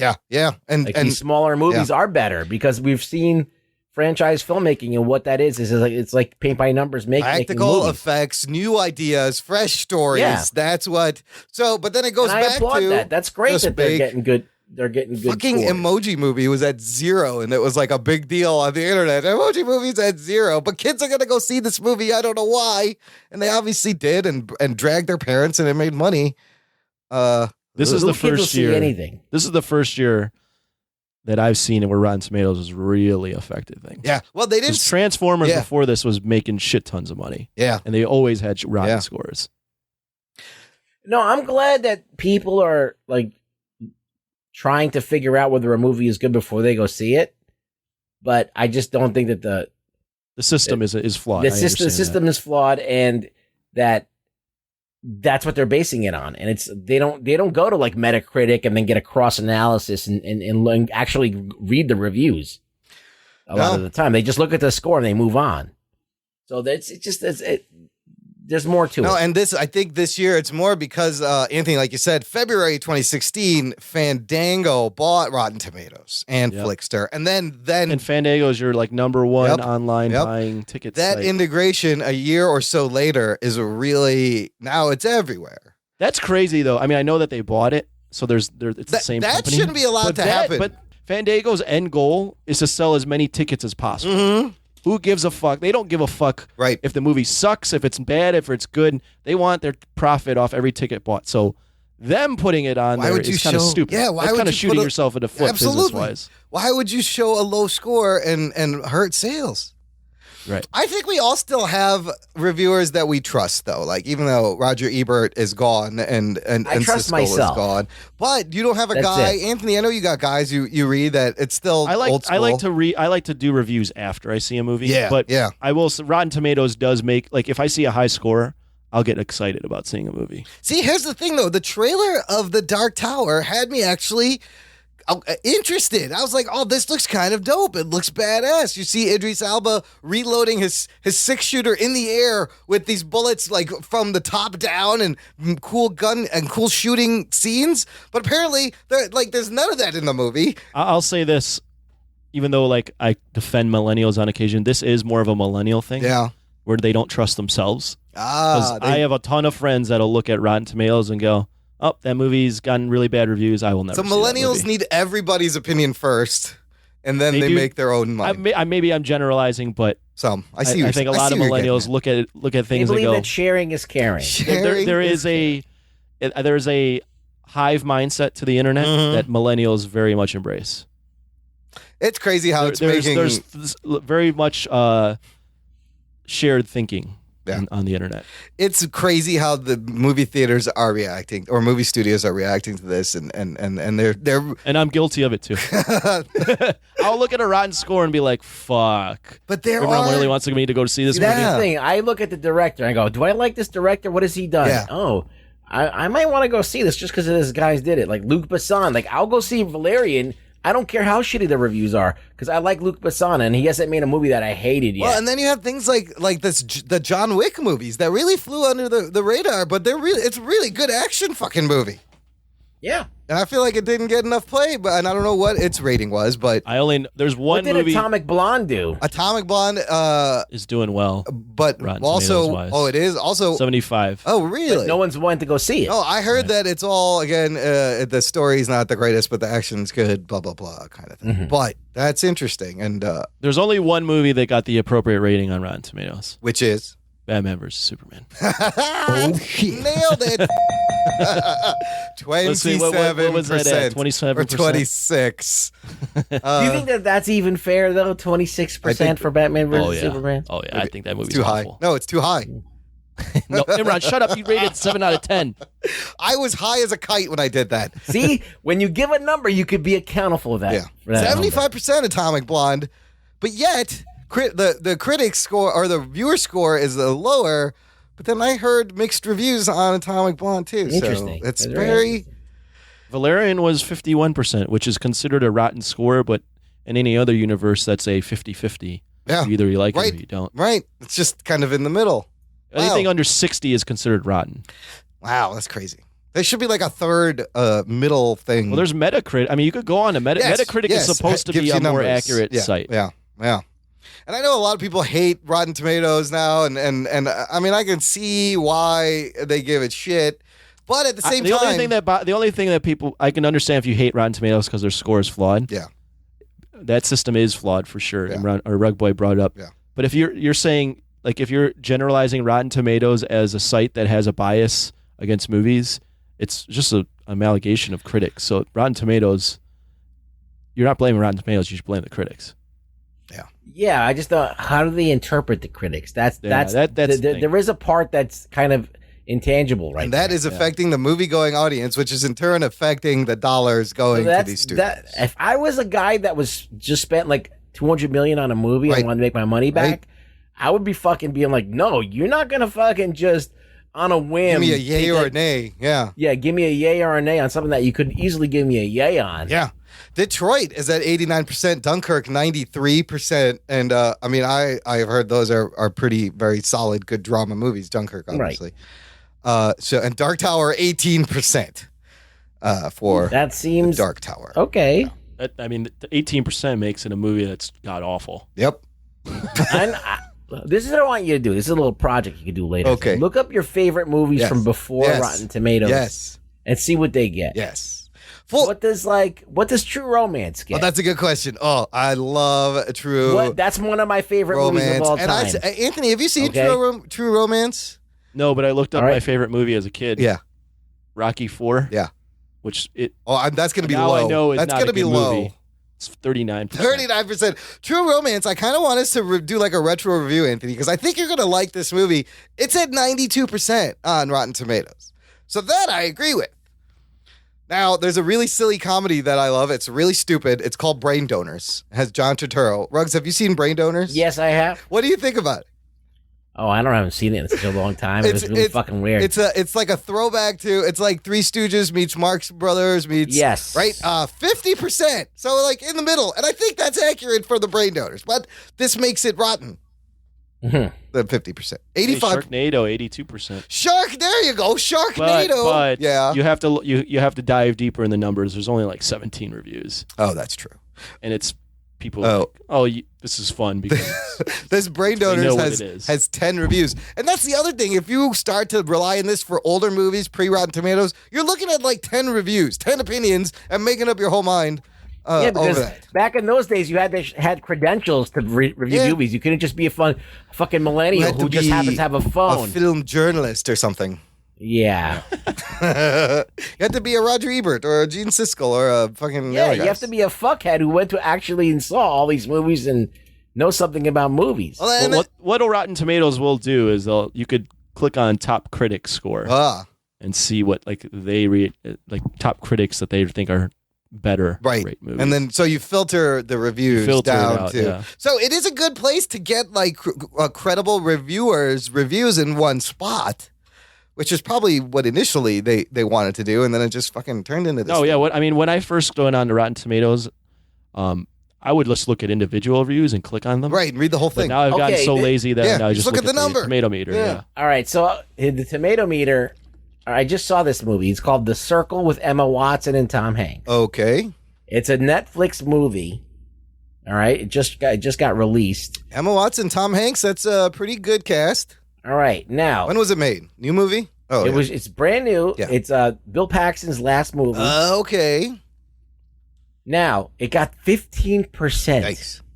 Now, it was a bad movie. Yeah. I'm not going to say it wasn't 15% bad. But there was it did. You want to know something? It did raise a lot of interesting questions. It did raise a lot of things. You're talking about technology and how the new generation thinks that openness is the key to everything. Oh, it's like a Black Mirror episode. Putting your life online. That's what being transparent, having no privacy anymore, having everybody know what you're thinking. It'll make you a better person because people are watching, and so when people are watching, you're your best self. That's a fucking deep thought. Dude, again, that's the problem with Rotten Tomatoes. It's assigning yes or no to a scaled rating system. So now 15% is maybe it'll do better, but I'm not saying it's a great movie. It's not. That sounds like the ending is terrible. Dude, that sounds. You want a better version of that? Watch this latest season of Black Mirror. There's an episode about that kind of, and it's really good. Well, that's the one where you get the votes. Yes. Yeah, you get upvoted. Yeah, that one's I great. remember that. One thing about Rotten Tomatoes is I'm looking at the circle. Yeah. And some reviewers, it'll put their rating on there. Yeah. A C rating, that's what, average? Yeah. To most people, Yeah. right? In school, if you get a C, you're an average student. Middle of the road. Yeah. That's considered rotten. That's considered rotten. So a 2 out of 4 is considered rotten. Well, a C, I mean, if you're going by grade score, 60 is would be like a D. No, a C is 70%, which is above average. Oh, I see. Yes, you're right. I see what you're saying. Yeah. Huh. I'm just saying. So you need like a I C do plus. agree. Yeah. I do agree with Rugboy's point that they're assigning a binary decision Oh to my a God! rating. I just looked at the Mummy. Well, okay, this is I perfect. saw that. Okay, this is going to lead into our next section, which is Ruggs saw The Mummy, which is sitting at what, Ruggs? 16%. 16%. Let's just roll this into a review recommendation segment. What'd you think of The Mummy? Does it deserve the 16% on Rotten Tomatoes? No, 16. You don't think it's a 16%? Look. This movie makes more sense than Batman versus Superman. No, that's not hard to do, though. Okay, honestly. now what's Batman versus Superman's score? 27. Okay, Wow. it's not that much. It's still better. Okay. All right, but like The Mummy is this movie where they totally failed at they did this new universe thing. They're trying to build a new world. Dark and everything. universe. Dark universe. Yeah, and so there is these two opportunities where they completely fail. So you're not going to see this movie, so I'm going to tell you what happened. Look, here, we'll give you the... Strap yourselves in, you fucks. Spoiler time. Go for it. So basically, this bitch gets jealous that her dad, the Pharaoh, is no longer putting her she was in line for the throne, and now he's having a kid with this bitch In ancient Egypt. So she's like, fuck that. I'm losing it. I'm going to lose everything. So fuck everybody. I'm going to fucking take them out. So she makes a deal with the devil, which is named Set. Okay. Which is their version of the devil. And she said, basically, give me the power and the ability to fucking kill them. And Set's like, all right, cool. I'm going to get you this dagger. If you use this dagger and you pick the person that you want. And since you're doing this, you're killing your father and your whole family. That's some really evil shit. And that will put you you'll be worthy of bringing me into the world. Right. You're evil enough to bring me into the world, the Satan into the world. Wow. Okay. Okay. So basically she's got to choose a mate and stab him with this knife. And then when he dies, Set will take over his body. Okay. Okay. And she never gets to do that. They fucking capture her. They throw her in this thing. And okay. So she's now buried somewhere far away from Egypt. Blah, blah, blah. So cut to Tom Cruise and his dudes. And they're on the hot on the trail for some relics. He's in the military, but he's using the military, his position in the military to on the side when no one's looking, hunt for shit. Okay. So he's in the military, but he's on the side, doing shit. That explains why terrorists are shooting at him. Okay. So anyway, terrorists start shooting at him, and his buddy calls it an airstrike, which is very super convenient. Yeah. And doesn't make any sense. But the airstrike blows this huge hole in this village where they were looking for this shit. Convenient. And it just so conveniently opens up this huge hole, and they could see that there's an underground thing, and they can find it, and they find the tomb. All right. So all this airstrike, conveniently, is the Deus Ex Machina that gets them to the mummy. Okay. So now they're trying to get this mummy out, and this bitch that's inside the coffin, this sarcophagus, senses Tom Cruise, and she for some reason locks onto him and chooses him as, I'm gonna fucking make this guy the vessel. Does she crash the plane? Why does the plane crash? Yeah, so they take the thing and they put it on the plane, and of course, now that she's awakened, she can start putting her will on the world. Okay. So she summons all these birds, and the birds fly into the propellers and fuck up the plane, and the plane starts crashing, and blah blah blah. So basically, now Tom Cruise is now chosen by her. Did she ever like touch him or anything? No, she just saw him. Okay. Rugs, this sounds awful. Okay, I'm trying to make sense of this. Right now. Yeah. But it makes more sense than Batman versus Superman. That's an awful the story movie. makes the story makes more sense than Batman versus This Superman. is good. I love this version better than watching the movie. The mummy's awakened, right? Yeah. And the first guy that she sees, that's the guy that she wants to bring Satan so into the world. it's basically the first person she sees is Yes. She's like, I gotta kill him and make him the bait. Yes. Okay. So she's locked onto him and she's now obsessed with him. She could probably do it with any other guy. That doesn't make any sense, but I guess it's whatever. Okay. So basically now it's Tom Cruise trying to go away from the mummy, or first he wants to find the mummy because it's like he feels like it's going to be like a huge deal for him. Like he discovered something crazy. Right. He has no idea that whole accident happened because of the mummy. Okay. He doesn't know, but he's weird shit's happening. Anyway, lo and behold, he ends up finding the mummy, and she basically like orchestrated it that she would come to him. And then he keeps on trying to get away from her, but he keeps inadvertently finding her all the time. Because she keeps drawing him back. She's pulling him. And so anyway, finally, out of nowhere, this is the part that's really bad, is that a bunch of people come and take the mummy and capture the mummy. She's escaped. She's gotten out and she's revived herself and come into her full form. And she starts trying to lure Tom Cruise back. And all of a sudden, all these guys come out and capture her. They shoot her with fucking harpoons and shit. And it's Russell Crowe. Yeah. So Tom Cruise, he knows where the mummy is all the time because he's always drawn to her. So he just follows his senses and finds the mummy. Okay. And he goes to Russell Crowe's place. And as he goes there, he passes all of these like experiments that are like the merman hand, and there's like a skull with like fangs on it. Okay. And he just passes it. Yeah. They don't acknowledge it. They just pass through it. And then he goes and talks to Russell Crowe. And he's like, who the fuck are you?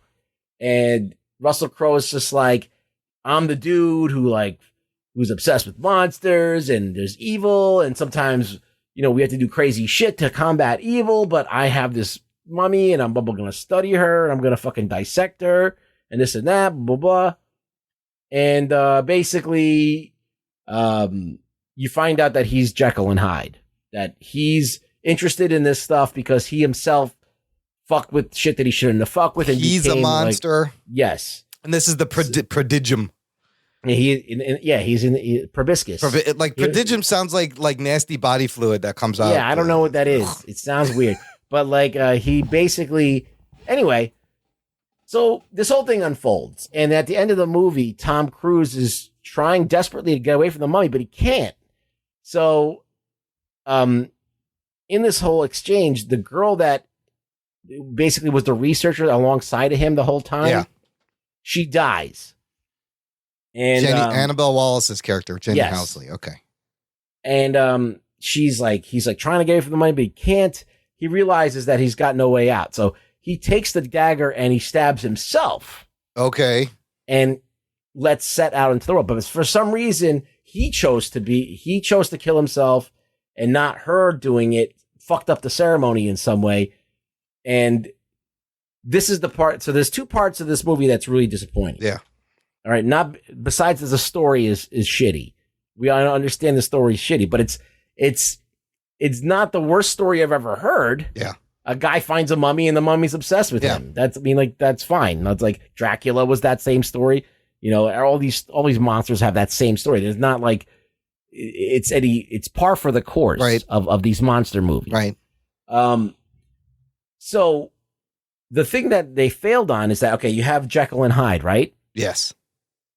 Russell Crowe transforms into Hyde, and it's nothing. It's not. There's no payoff. It's just Russell Crowe with his eyes are a different color. Yeah, it looked like he doesn't really get bigger or become a monster. He's just a little bit veiny. Yeah, it does nothing. It does nothing. He doesn't change his performance. Looks like doesn't change how he talks. Penis. Like he's supposed to be a second personality, like the Hulk or something. Yeah. He doesn't have anything like that. The Hulk was based off of Jekyll and Hyde. Yes, and so that was a huge letdown. If there would have been a nice visual there and a nice maybe scene there, that would have been cool. And then at the end, when Tom Cruise stabs himself and becomes Set, basically the devil on Earth. Yeah. literally nothing happens. He just remains Tom Cruise. Is that at the very end? Does he even do anything once he becomes evil or whatever? Like, I think you see him throw somebody and so he's now a monster? Yeah. But he's not the mummy. He's the devil. He's sick. he's the devil walking on Earth. So does Aminette, Sophia Batel's character, does she die? Yeah, well, he does. He disables her, basically makes her inert. This is rough, man. This is horrible. All right. Yeah. But no, man, this whole thing is rough. How hot is she, by the way, in the movie? She's fine. Okay. But the point is that it was entertaining. It was. It wasn't like it was entertaining. It was a bad movie. Yes, it was a bad. But what do you expect from the Mummy? You expect something good? It was like Anthony. Would you watch this now? No, I don't think he would watch it. He's listening to me talk about it, and he knows that it's shit. I've read the Wikipedia, so I already knew everything. But I trust Rugboy's opinion on most things. I'm gonna have to say on this one, I have a hard time believing this is a 6 out of 10, like you told us. Yeah, what would you score this? 6 out of 10. I would say it was. I wouldn't say it was as bad as the tomato-mometer, the tomato meter. So again, subjective opinions and varying. Because I was entertained. Yeah, it was a stupid movie. But the thing is, I went in with low expectations. I expected it to suck donkey dick. Right. And I was like sitting there going, oh, this is a cool action scene. Oh, this is a cool action scene. Or this is kind of interesting. This is funny. And that, folks, is how the tomato meter can help a shitty movie. And Jesus. It can lower your expectations. All right, you have this like hot blonde chick that you expect not to act well, and she acts pretty good. Yeah. Her acting was decent. Like I could name like a bunch of other actresses in other movies that wouldn't have pulled this role out. Like I can guarantee you that the girl that's in Valerian can't act as well as this girl. Do you mean does. Sophia Botella herself? Oh, Sophia Botella was fine. Or the other girl, the blonde chick that plays... Sophia Botella's not bad. Yeah. No. She was in that Star Trek. Annabelle Wallace, you mean? Yeah, she was fine. She was a fine actress. I mean, she's been in good, legit stuff. She was been in The Tutors, which is like a drama. Well, she was in X-Men First Class, Peaky Blinders. Yeah, she's been in like legit shows. So she could actually act. She's not just like some whatever. But like, like it was okay. Relative. I mean, now like there is things that are cringeworthy. Yeah. Where they have like a nod to the American Werewolf in London, where his friend becomes a zombie and talks to him. Really? Which is really bad. And that I could see that turning someone off of this movie like right away. But I would say I had more fun watching this movie than I did Shin Godzilla. Whoa. Can you recommend this? No. I wouldn't recommend it because I know it's bad. Right. But I didn't have a bad time watching it. I wasn't sitting there. There's the degrees of good and bad. It's not black and white. Yeah. I'll tell you one thing. Alex Kurtzman, who's the director. Hey, Ron, shut up.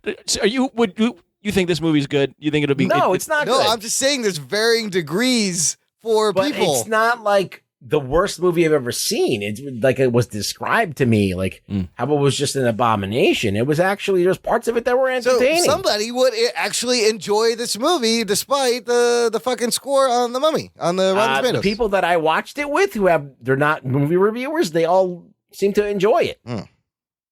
Now, that they're not movie reviewers, they're not critical, right? But I'm surprised that. Well, the biggest thing the biggest letdown was at the end when Tom Cruise became set and nothing happened. And he has powers. I think he has powers. If that would have been explored a little bit, and if like put it this way, this would have been a much better movie if they would have just delivered on those two things. But they were trying to set all this shit up. My question is, who's the Mummy now? Who's the Mummy? But the thing is, it's like the reviews. Tom Cruise is the Mummy. Now Cruise is the Mummy. Okay. Yes. No, Cruise is set. He's not the Mummy. He's set. Who's the fucking Mummy? Yeah, he's a version of Satan. Yeah. So who's the Mummy? Where's the Mummy? The Mummy is inert. The Mummy. Satan. He basically took away whatever powers that he gave to make her alive. Okay. So he made her inert. Okay. He could always restore her if he wants to. Wow. Even there's an article now, even Alex Kurtzman, the director, who's kind of helming the Dark Universe, they asked him about his future with the rest of the Dark Universe. And he goes, the truth is, I don't really know. I haven't decided. I don't not really overwhelmingly. Yes. It's been decided for you, Alex. Yes, I think so. Stick to writing. Did you watch Dracula Untold? No, I have not seen that. Heard that was bad. That was another one that got trashed in the media. You know, Dracula Untold was supposed to be the start of the Dark Universe, and it got trashed so bad that this is supposed to be the start of the Dark Universe. Another false start. This is getting trashed so bad that the Dark Universe will probably never exist. Kurtzman's writing Star Trek Discovery. Untold, let's see what their score is 23%. It's actually higher better. than the And I thought movie. that was a worse movie than this. Confusing. Well, I think you just saved people from a bullet. I actually enjoyed your description of the movie probably better than I would enjoy the movie. So that was entertaining. Yeah. We spent a lot of time on something. Too much time. We didn't. That completely see sucks. him on. I don't know if it completely sucks. According to Rugboy, it doesn't. It kind of sucks. I'm saying that it does suck, but it doesn't suck as bad as you think it does. Look, let's clean that up with some good recommendations. I have two quick things I want to recommend on Netflix. I kept seeing this movie, Okja, on the Netflix. And I'm like, what? With this weird pig thing, what the fuck is this? I finally gave it a shot. That's Bong Soo-hong. Yeah, Joon-Ho Bong as Bong Joon-Ho, written and directed Korean guy. And it's actually it's a pretty good movie. It's about a company that's genetically engineered the perfect super pig, and they've sent 10 of these around the world to different farms, and in 10 years, they're going to pick the best raised one and bring it back to America, and then mass produce it as food for the people here. So you meet this girl, Mija, who is a young girl in South Korea who kind of grew up with Okja, which is this crazy super pig, and she finds out they're gonna take this thing, and she kind of follows Okja to America and wants to save him. And there's an anti animal cruelty group called ALF, which is kind of funny. They're called the Animal Liberation Front, but they're known as ALF. The cast in this, so this guy did Snowpiercer, Bong Joon-Ho, written and directed, beautifully directed. You got Tilda Swinton, Giancarlo Esposito, Jake Gyllenhaal in a crazy role. And it's weird because you think this would be like a family movie, but there's a lot of swearing in it, and at one point it's pretty dark. And I really like this movie. I would recommend. I remember that Bilotti said this: be prepared to watch Okja and want to change your lifestyle. Yeah, it's kind of a tearjerker. It makes you think about the animal slaughterhouse industry and the meat industry and how these animals are treated before they're cut up and sent to the grocery stores. And it does make you think about that by creating this made up hybrid super pig named Okja. But and Stephen Yeun is in it. It's a good movie. It wasn't bad. I was surprised. I was like, this was really good. I liked it a lot. I've heard nothing but good things about it. I'm just never going to watch it. You should watch it. I would check it out. The CGI, watch it one is day. very good too on the Okja. I might watch it. And then the other thing was a show, Ruggs, you and I talked about after we were recording last week's show, Ozark on Netflix, 10 episodes. About Give me the Cliff Notes version of what it's about, because I've been hearing a lot about it. Okay, so it's about this guy who works in finances. Not the Rugboy full movie spoiler. And he finds out that his partners have been laundering money for the drug cartel. That all comes to the first episode is very intense. It all comes to a head to where he has to take his family. It starts in Chicago, actually. He works in Chicago. There's a lot of great starts in Chicago, but he takes his family, relocates them to the lake in the Ozarks, which is down south in Missouri. And he is going to launder money for the drug cartel now to keep himself alive. It's like an impossible situation. Yeah, so I've watched the first 3 episodes, and it's all about how he goes down there, and you actually learn a lot about finances and how to fucking skim money and launder money a little bit. I pitch this to Imran as it's Breaking Bad. It's Breaking Bad, but you're laundering money instead of making meth. It's like a different version of Breaking Bad. It's like it has everything that Breaking Bad has except for the meth. Yeah. But it has a guy who's like this meek guy who's stuck in a bad place. Who's stuck in a bad place, who does these things, and he has to align himself with people that he wouldn't normally align himself with to get the job done. And he puts himself in an impossible situation. Basically, he has to go to this place and launder this money where it's not easy to launder money in this place because there's not a lot of business. Yeah. So you can easily do that in Chicago because you got all of these businesses you can use. So he's got to be really, really crafty about what he does with his money and how he avoids getting the cartel up his ass. It's interesting because his argument to the cartel for going down there is like, look, up in Chicago, you got the feds, you got the gangsters, you got the government all up in your ass. He's like, let me go down to the Ozarks during the summer. You got rich assholes coming down more coastline than California, and I will wash money for you. Now, I've watched 3 episodes. I really like it. The revelation here is fucking Jason Bateman. There are times he's like acting so badass. Like there's times where I don't buy it completely, but there are times where I'm like, God damn, Jason Bateman, you got balls. You got balls to be doing this, and you don't expect this kind of performance from the Bateman. Well, the character is a lot like Walter White. Yes. He's the smartest guy in the room. Yes. And so if you miss Breaking Bad, it's like Breaking Bad, instead of being in New Mexico, you're on the lake with like hillbillies. Yeah, with white trash on the lake down south. It's pretty good. I'm excited to check out the rest of it. So I saw the whole season, and I kept on comparing it to Breaking Bad. Yeah. I was like, I'm like, this is Breaking Bad. They're just remaking Breaking Bad with a different plot. It works though. But it's enjoyable. It's slow in parts, and there's annoying things that happen. But I mean, there's annoying character arcs that like really bug me, but the finale makes up for Does it set it up for another season, or does it kind of wrap it up? It does. It does indeed. Anthony, you got anything to recommend? I do. Good. I do. I've been binging on a lot of video essays on YouTube. Yes. YouTube's actually great for these video essays where people analyze film, especially if you're really into superhero films. I'm sure you can find them on all sorts of films, but there's a lot of great work being done on superhero films. 3 that I kind of linked. I've watched plenty more, but 3 I've kind of linked. Of course, I'm going to link a Why Superman is a Terrible Character, Fixing BVS. So I watched this one. Very, very good. Very good. Very good. God. Like, very well done. And slight edits to what could have happened in that movie would have made him such a better character. That's the best part. This guy just tweaks a couple of things, and you're like, yes, that's all you had to do. He doesn't change any scenes. No. All he does is change dialogue. He works within Batman versus Superman parameter. I want to give credit. It's the guy's usual handle is Rant and Bollocks. I will link all these. Also, these are posted on our Facebook group. I will link these in the show notes. This one is great, specifically because the guy, look, he goes, you just have to do this and this here. And basically, I love his point about you have it's writing. It's really writing. is He's writing. like, you have a Did hero. you watch it, Ruggs? Yeah, I did. Okay. You have a hero, you have an obstacle, give him 2 emotional choices so that we invest ourselves with the character. And he brilliantly points out that Clark makes no emotional choices. Nobody cares what he does.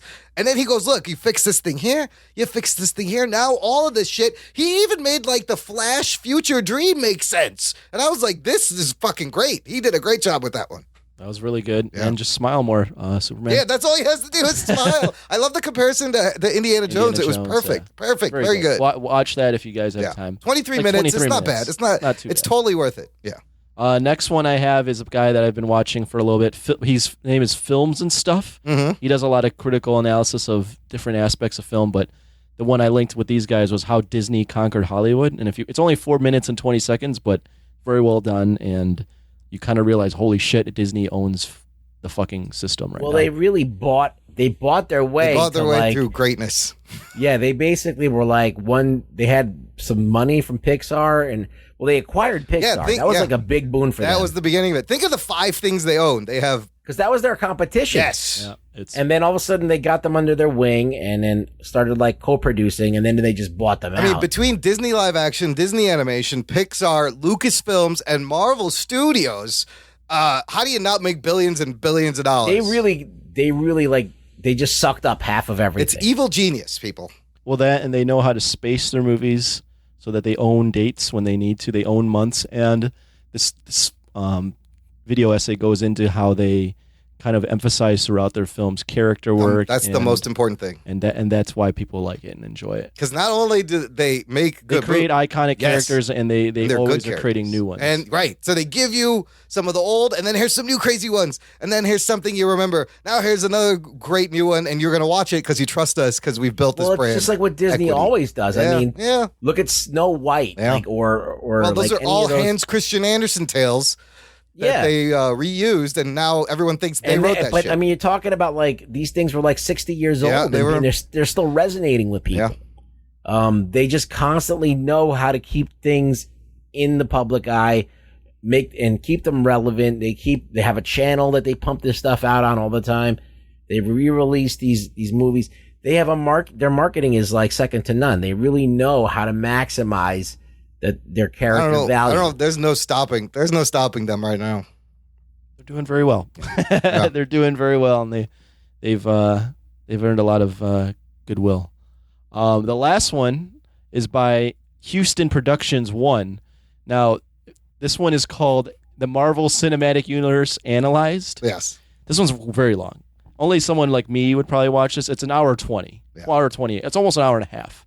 But it's basically this teenager analyzing every Marvel Cinematic Universe film up to Guardians of the Galaxy Volume 2. Oh, okay. Now, if you can get over the fact that he sounds like he is a teenager and he's going through puberty, it's actually very well. He's really well spoken. It's well thought out. He knows what he's talking about. And I'm making my way through it. I've got through I'm going to watch the whole thing because I do like this kid's point of view and the points that he makes. No, this kid does a great job. I was surprised. He's also got a never podcast. Seen tits in his life. Not yet, anyways. He's also got a podcast called Blockbusted Podcast. Okay. He's good on it. His co-host is terrible. Oh, boy. But if you end up liking this film, he's also this video essay. I put a link in our chat, and maybe Imran will put it in the show notes. But it's called The Dilemma Wonder Woman, a review and analysis. Oh, that's him too. That's him too, and that'll bring up points about Wonder Woman where you're like, holy shit, that third act is kind of a mess. Yeah, the third act, if I was to think about it more, it would absolutely be a mess. He almost, spoiling it, he basically is like, the third act ruins the movie, which I won't go that far. Yeah. But his analysis, I'm like, I can see that. He's right. In a lot of ways. They could I'll sum it up. Yeah. Okay. What he says is the whole story of the film is Wonder Woman realizes that it's not just binary good or evil, that men are shitty, right? Right. That's the whole conclusion she comes to. Man is evil. Man is evil. Yeah. But when she kills Ares, the war stops. Yeah. So then man what wasn't is evil? The lesson? Yeah. Is it man was evil? Yeah. Man was influenced by Ares or he wasn't, but we know that there's more wars. So wait, is Steve Trevor wrong about humanity? What the fuck? No, she's an idiot and doesn't realize that it's just a coincidence that the armistice happened at the same time she killed Ares and everyone is... No, but that's not what happens.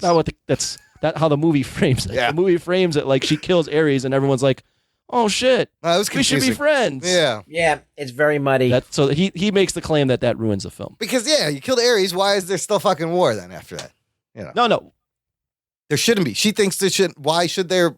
No, she comes to the conclusion that killing Ares doesn't matter. That's a lesson you're supposed to come to. That humans are inherently shitty.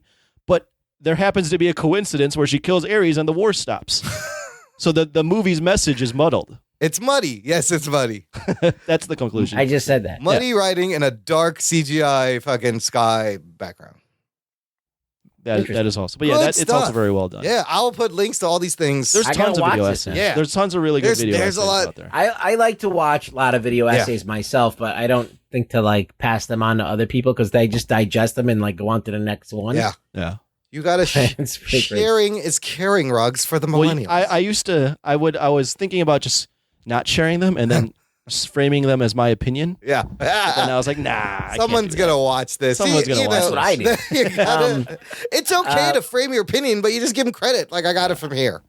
I have been watching Comic Book Girl 19's Dune Club, which is, if you've ever known the novel Dune, I was never into Dune. It's fucking impossible to read, and I'm surprised you don't like it because it's got so much fucking Middle Eastern bullshit in there. It's really based on shawarma. Is there shawarma? No, there's a lot of Arabic and really proto-Muslim lore involved. But basically, Dune sand, Yeah. Imran. I get it.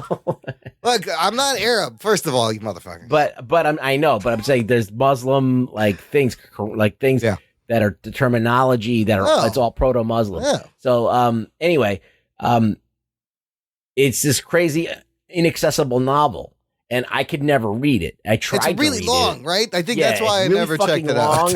And they tried to make movies out of it, and they always suck balls. Yes. So I'm sitting there. I'm like, all right. She's having this book club where she discusses like she'll read like a bunch of chapters and then just basically do what we do and just like kind of paraphrase it. Okay. And talk about it. So and I'm actually, for the first time, like understanding Dune. She's doing the Cliff Notes for Dune for you. Yes, I would watch exactly. that. I would watch that. And there's also this other guy. I wish I fucking remembered his name, but it's this Thug Notes. Thug Notes. Where it's like this dude who, like, he does the thugged out book review of like all of these classic novels. Oh, no way. Yeah, look it up on YouTube, Thug Notes. And he's fucking great. That's like, I had my sister for my birthday one year bought me a cookbook written by Coolio, which, if you guys didn't know, he's actually a good cook and healthy recipes. But let me tell you, this is the cook. You're never going to read another cookbook with so much swearing in the cookbook. The directions are literally throw some fucking salt in that bitch and put it in the oven. Like, it's a hilarious cookbook by Coolio and healthy, clean recipes. Very weird. Also, I've been trying to get through Silicon Valley on HBO, and it's fucking great. I went through the first 2 seasons. I got 2 more seasons to go. Very good stuff. Check that out. All right, good recommendations. That before we peace out, I got a piece of audio from a listener. Here it is right here. Hey, what's up, Anthony, Imran, and Ruggs? It's your old pal Jimmy the Geek from Northern California giving you a call. A couple of episodes ago, you wanted to know if your voicemail still works. Well, it looks like it does. I don't know if you're actually going to get this message, but the greeting was working, and here I am leaving you a voicemail. So, great show as always. I even went back and listened to your Marvel Cinematic Universe rankings from 2015, August of 2015. You guys did a top 12. I think it's time for an update. We can get Ruggs in on the next one, get another set of rankings, and there's 4 more movies to add. So I'm just requesting maybe an update. I don't know. But you guys are awesome. Thanks for all the hard work you do. I love listening every week. One last thing. Went and saw Spider-Man Homecoming again and found a couple continuity things, and maybe you can help me. Maybe I'm off here, but so during the movie, the whole thing is the Avengers are moving to this new facility. But weren't they in the new facility in Civil War? And I think there was a shot of the new facility during Ant-Man, and I think one other film, they were at the new facility. So I didn't understand, like in Homecoming, they were going to this new facility, but they had already been at the new facility in a couple other movies. So anyway, don't know if I missed something with that, but I thought that was a continuity thing. And one other just like small nitpicky thing, but later in the film, Peter is talking to Ned at that party, and he says, "Hey, I'll see you at school tomorrow," indicating that the party that they went to was on a school night. But then later in the film, when he's talking to the suit lady, he asks her to pull up film from last Friday. So he was saying that the party was on a Friday, so there was like kind of a continuity thing there. Like on one hand, they said it was a school night, and then later he said it was a Friday night. So just one little thing I saw in the movie, along with the Avengers facility thing. Anyway, you guys are awesome. Thanks for taking my call. Jock and Nerd. Jock and Nerd. I love when they end with the Jock and Nerd. I can help him out. Okay, he's right though. That bugged me too. I thought about that, and I never brought the it up. school thing. No, the other thing about the movie. I'll address the school thing first. That one, very good. Very good on him picking that out. Yeah, good catch. Good catch. If that's true, that's a nice little nitpick there. Yeah. As far as the facility, the Avengers facility in upstate New York shows up in Age of Ultron at the end. Yeah. Civil War and Ant-Man. And Ant-Man. So he is right that it shows up in 3 films. The only way I can defend Marvel is I kind of interpreted it as they had both the Avengers Tower and the facility up north, and they were finally deciding that the one up north was the full-time. So they were just cleaning out finally, like it was at the same time. Yeah, but it could be a continuity error. Man, this Spider-Man: Homecoming was like the loosey-gooseyest for continuity for a lot of these movies. If you think about it, Ant-Man happens first, right? Age of Ultron, actually. Age of Ultron, right? Ant-Man, then Civil War, and then Civil War and Spider-Man happen right after each other. Yeah, they overlap. So, Ron Hans, when he wrote us that long email, he also had mentioned the scene that didn't make sense about moving day. My other question is, who fucking bought Avengers Tower? Is that going to be a thing later on? It's going to be... Really, Imran? Yeah, I want to know who bought this thing and what... Yeah, nobody gives a shit about what are they that. going to do with this in the future when they show New York and the fucking towers there? There are times, Imran, when you get so nitpicky, it's ridiculous. This is one of those times. I want to know who the real estate agent was, what the escrow is, what they listed, how much money Tony Stark made. Donald Trump bought I think. it. That would be hilarious if they just put Trump on the building the next time we see it in a Marvel movie. The A, there's a big T there now instead of the A. Yeah, it should be in continuity to Marvel. It should be like Stain or whatever. The last president of Marvel was in Iron Man 3, and it was Warren Ellis. That's right. President Ellis. It would be him. And Warren Ellis is the guy that wrote Extremis. Oh yeah, that was a nod to Extremis. I forgot the actor's name that played him, but he's a famous actor. So Gary Shandling? No, not Gary Shandling.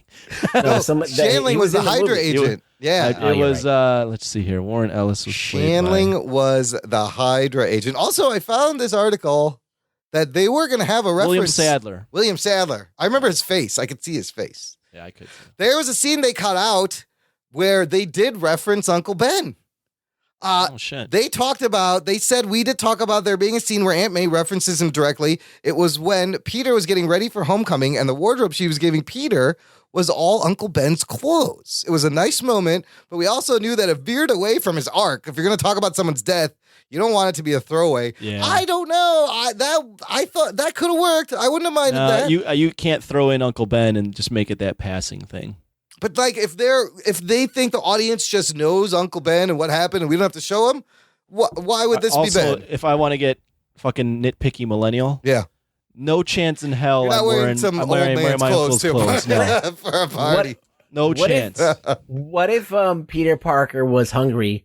And then Aunt May made him Uncle Ben's rice. Uncle Ben's rice, and then he's just sitting there crying, looking at the box. Yeah. Really, May? You had to pick this brand of rice? There's nothing else you could be giving me? And she's like, and May's like, oh shit, my bad. That would have been awesome. Uncle Ben's rice. Uncle Ben doesn't look like that. This looks like a black version of my uncle, Aunt May. What's going on? This is wrong on so many levels. Oh, shit. All right. Well, that's the show, everybody. Thanks for hanging out. As always, subscribe in iTunes so you get the show. Leave a nice rating. Leave a rating, a review. Join the Patreon fan club. But the most important thing, tell a motherfucker. Tell a friend. Spread the geekery. Post it on your Facebooks and your Twitters and your Instagrams. Get this out there. Run up to the next person you see. Give them one of these. Jock and nerd. And the dramatic pause. And you may get a movie role because they were like, wow, that was quite a dramatic reading of that. And the show, Imran. Oh, the show's over. Ruggs, where can the people find you? Really, Rugboy at Twitter. On the Twitter. Follow him. Follow us. Thanks for listening to the Jock and Nerd Podcast. My name is Imran. My name's Anthony. He's the Jock. He's the nerd. We'll peep you next time.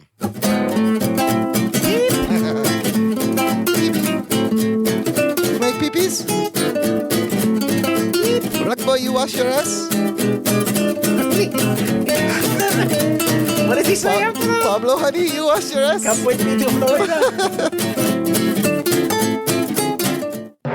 Jogging nerd. Does Anthony even know what that's about, Pablo Honey? Jerky boys. It's old. Nobody knows what the Jerky boys are anymore. Pablo Honey? Pablo, honey, you wash your ass?